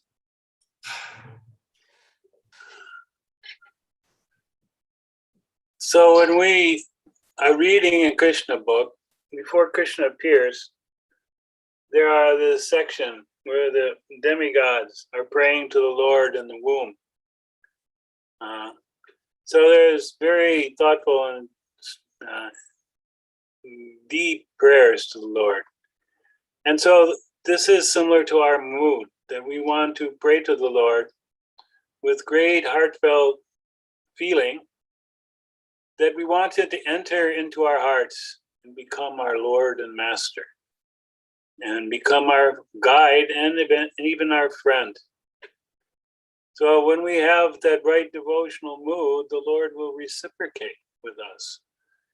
And when the Lord takes residence in the devotee's heart, he becomes free from all fears and all misgivings. So in the mood of this consciousness, we celebrate Janmashtami, welcoming Krishna and celebrating his birthday, which has delivered all the conditioned souls from the cycle of birth and death. It's very, very significant. It is not simply a birthday like we have more birthdays. Just as tomorrow is Srila Prabhupada's birthday. But it's not simply remembering, oh, Prabhupada was born in a material body and then he lived for so many years and then he died. No. But by the appearance of his pure devotee, the Lord delivers so many conditioned souls from the cycle of birth and death. So this is very important to understand, that the appearance of the Lord and his pure devotees is a cause of great celebration and jubilation, because it means that so many persons, and hopefully ourselves, the end of our cycle of birth and death is now clear. That we can take shelter of the Lord, and he has appeared personally for my deliverance. Lord Krishna has appeared so that I may be delivered from the cycle of birth and death, not just others, but myself as well. So kind and merciful he is. So this is some of the meaning of Janmashtami. Of course, we know Krishna does not take birth like an ordinary child. Actually, when he's born from the womb of Mother Devaki, he appears with all the four-handed forms of Vishnu and all the weapons and other ornaments of Vishnu. So no ordinary child is born like this. And yet Krishna then became like a little baby. He became a little baby for Mother Yashoda and Nanda Maharaj to be their tiny young baby son. And Krishna reciprocated with them as their young child. As a parent likes to have a child that has very intimate and pleasing moments taking care of their children, so Krishna is also there to relate to his devotee, even in that way, as a parent may want to take care of the child. This is the completeness, the unlimited, full-featured nature of the Supreme Personality of Godhead.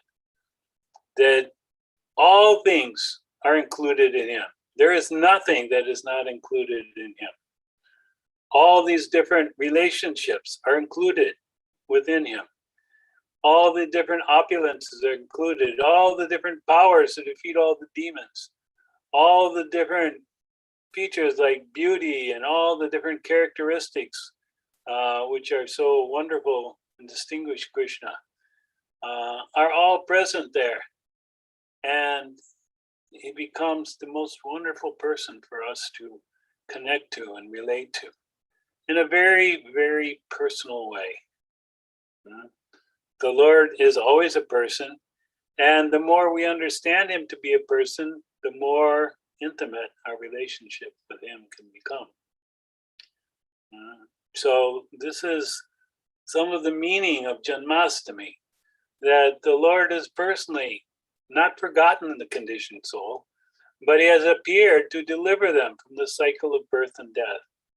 And specifically, he has appeared to deliver me. As the spiritual master has come to deliver me, he is sent by Krishna just to pick me up from my fallen condition and place me again at Krishna's lotus feet. So these are some thoughts we can contemplate and dwell on at this wonderful, auspicious, glorious day of Janmashtami, celebration of Krishna's appearance in this material world.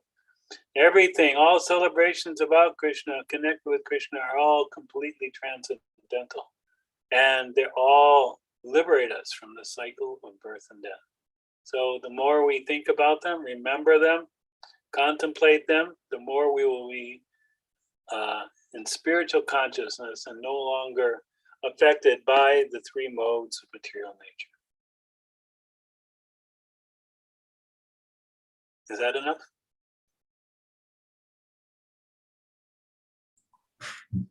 Wonderful, Prabhuji. Wonderful. You have a lot of devotees on the call. Karthik Prabhu just showed up just in time. So Do we have to repeat for him?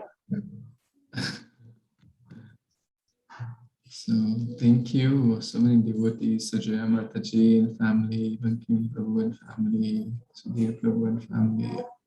Everyone is doing so much tapasya to please Krishna, and Prabhu, Kuldeep Prabhu, Kumar Prabhu, Nirbhaya Prabhu, Ravi Prabhuji, Sridhama Prabhu, Gandhi Prabhu, joined at 8 o'clock.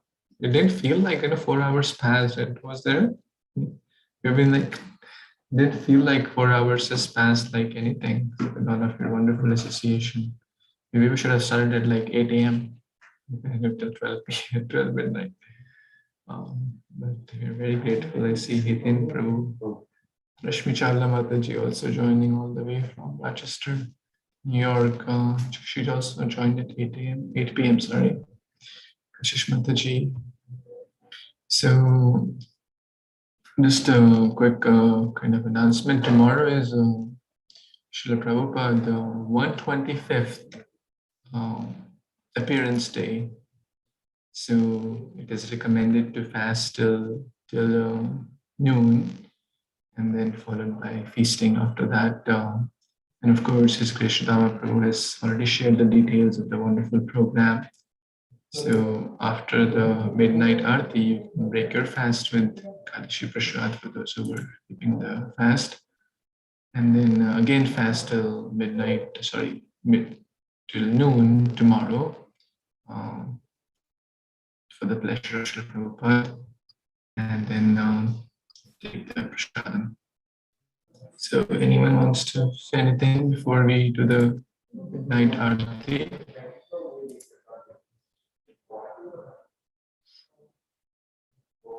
So I think all the devotees want to do the arati, which is good.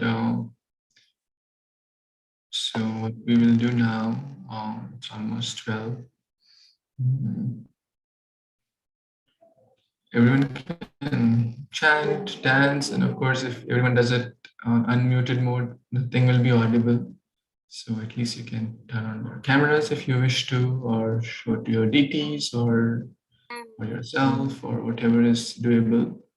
Shridham Prabhu, we want to quickly share about tomorrow's program, just for everyone's information. Yes, Prabhu. Hare Krishna. Devotees, as Shubhavilas Prabhuji mentioned, today is the most auspicious day, auspicious moment, Sri Krishna Janmashtami. We had this wonderful association from His Grace Ramya Prabhu, and we had very nice discussions and reading Krishna Katha, and we discussed a few pastimes. Tomorrow is a very, very auspicious day. Without Srila Prabhupada, can we really even think whether we would be sitting here on a Monday midnight or Tuesday morning and talking about Krishna? Not me. So we are eternally indebted to Srila Prabhupada. So tomorrow we'll begin the program with a Guru Puja that will be performed by our dear devotee family, Shujaya Mataji. I'm not sure if Vipul Prabhu is going to be there, but there will be a nice Guru Puja with Aarti, followed by a brief Kirtan. So that will be until about 7:30, 7:45. We'll take a pause from there. And after the, as Shubhavilas Prabhuji mentioned, after the breaking the fast, midday, which is noon, our dear devotee Sudhir Prabhu and family, they will host the Bhoga offering. With again, it's normally along with the Aarti and the Bhoga. So that will be by Sudhir Prabhu and family. Then in the evening at 7 p.m., we will have Kirtan, followed by Pushpanjali and offering. Pushpanjali, all of you are most welcome to participate. You can just offer one flower to Srila Prabhupada and offer the Prabhupada Pranama mantra. So that should not take much time. And if you are willing, you can also do the Vyas Puja offering. If you need some help about the Vyas Puja offering, we can, Sudhir Prabhu has already posted a few of the offerings. And you can also Google Srila Prabhupada Vyas Puja offerings. You can either look at the 2021 or previous years. You'll get an idea how to glorify Srila Prabhupada. So that will be from 7:15 to 7:45. Then at 7:45, we'll have Srila Prabhupada Leela Mrita by His Grace Ramya Prabhuji. That will be about 30 minutes. Then at 8:15, we will have some excerpts from the movie Hare Kṛṣṇa. Many of us might have watched that movie. It's a wonderful, wonderful movie, very well made. It's not everything, but definitely it gives us such a great feeling looking at, Srila Prabhupada coming to America and giving this mercy of Krishna consciousness. So we will watch some portions of the movie. The movie is like 100 minutes long, so we won't have time. We'll cut it short. We'll take pause maybe after 7-8 minutes of each segment, and we can all discuss. Please feel free to share whatever, your gratitude, your feelings towards Srila Prabhupada. So that is tomorrow, Srila Prabhupada Vyasa Puja. And very special 125th appearance day.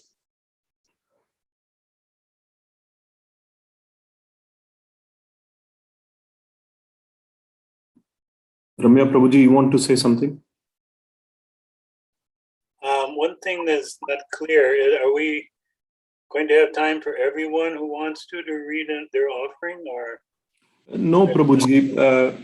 I had been posting in the WhatsApp groups. Ideally, about 7 to 8 devotees would be ideal. They can offer the flowers. They can talk about 2 minutes. What I am finding is that not all devotees are going to do both. There may be about 5 or 6 of us. They're willing to do. So it might take about 2 minutes per devotee. So I think within 30 minutes, we should do a pretty decent job of as many people offering, doing the Pushpanjali as well as the offering. Unless it is too lengthy, we might have to cut it short. The recommendation is about 2 to 3 minutes offering. Thank you.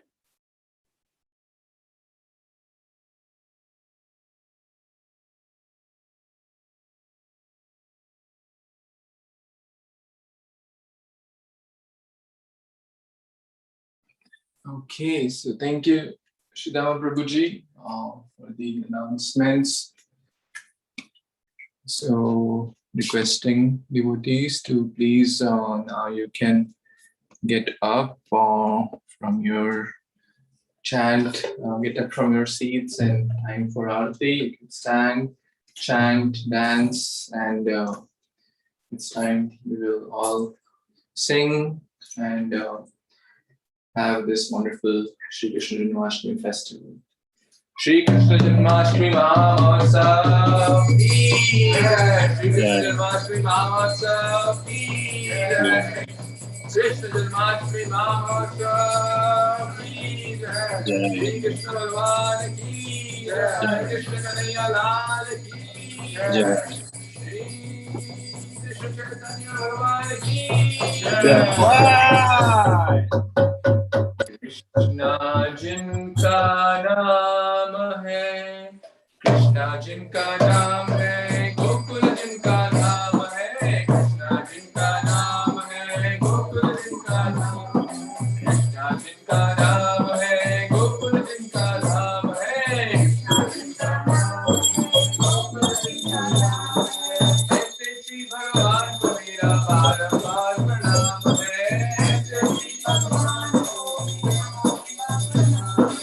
ऐसे श्री भगवान को मेरा बारंबार प्रणाम है, ऐसे श्री भगवान को प्रणाम है।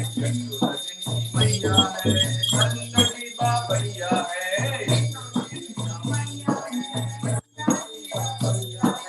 ऐसे श्री गोपाल को मेरा बारंबार प्रणाम है।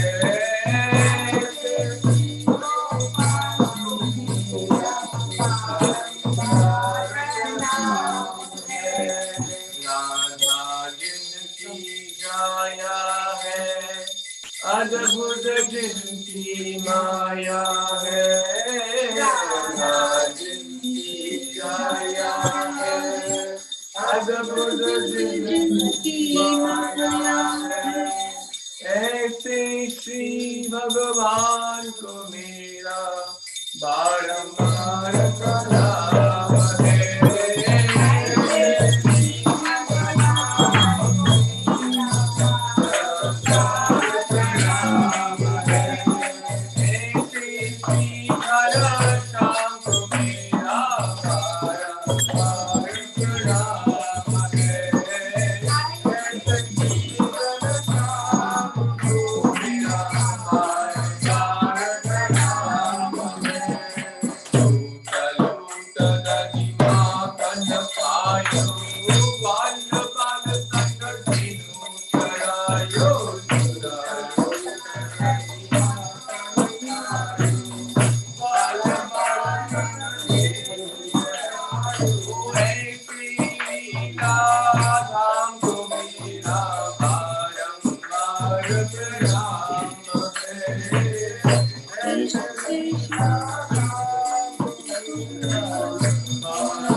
Hare Krishna, Krishna Krishna, Hare Hare, Hare Ram, Ram Ram, Ram Hare Hare.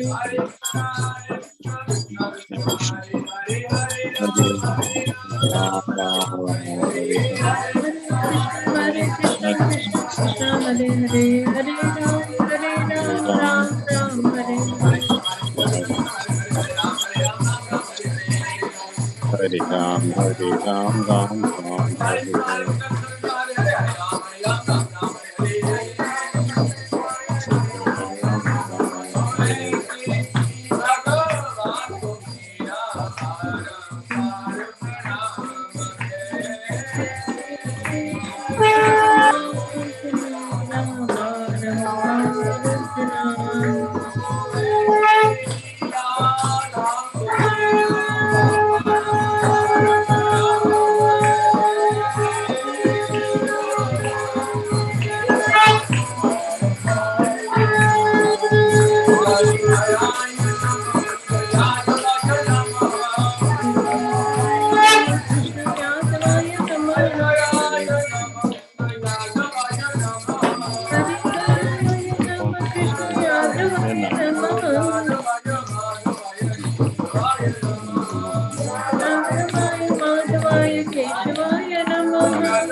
Jaya Krishna.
We want to do the Prema Dhwani prayers. Shri Kṛṣṇa Janmashtami Celebrations. Jai. Jai. So we'll do the Prema Dhwani prayers so we can offer our humble obeisance and prostrate and offer our pranams. So what do you want to do or you want me to do? Sridhar Prabhu, you want to do? जय ओम विष्णुपद परमहंस परिव्राजकाचार्य अष्टोत्तर शताब्दी Shrimad AC Bhaktivedanta स्वामी श्रील प्रभुपाद की जय।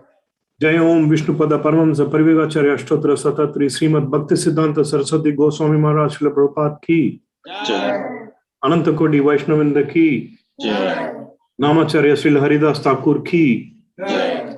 प्रेम से कहो श्री कृष्ण चैतन्य प्रभु नित्यानंद श्री अद्वैत गदाधर शिवासादि गौर भक्त वृंद की श्री श्री राधा कृष्ण गोपी गोपीनाथ श्याम कुंड राधा कुंड गिरि गोवर्धन की वृंदावन धाम की मथुरा धाम की जगन्नाथपुरी धाम की नवदीपा मायापुर धाम की भक्ति देवी की तुलसी देवी की यमुना माए की गंगा माए की समद्वत भक्त वृंद की all goes to the assembled devotees. All goes to the assembled devotees. All goes to the assembled devotees. All goes to Sri Guru and Gauranga. All goes to Srila Prabhupada. Nitai Gaura Premanande Hari Hari Bol. ISKCON Tampa Shri Krishna Janmashtami Mahotsav ki. Hari Hari Hari Bol. Hari Bol.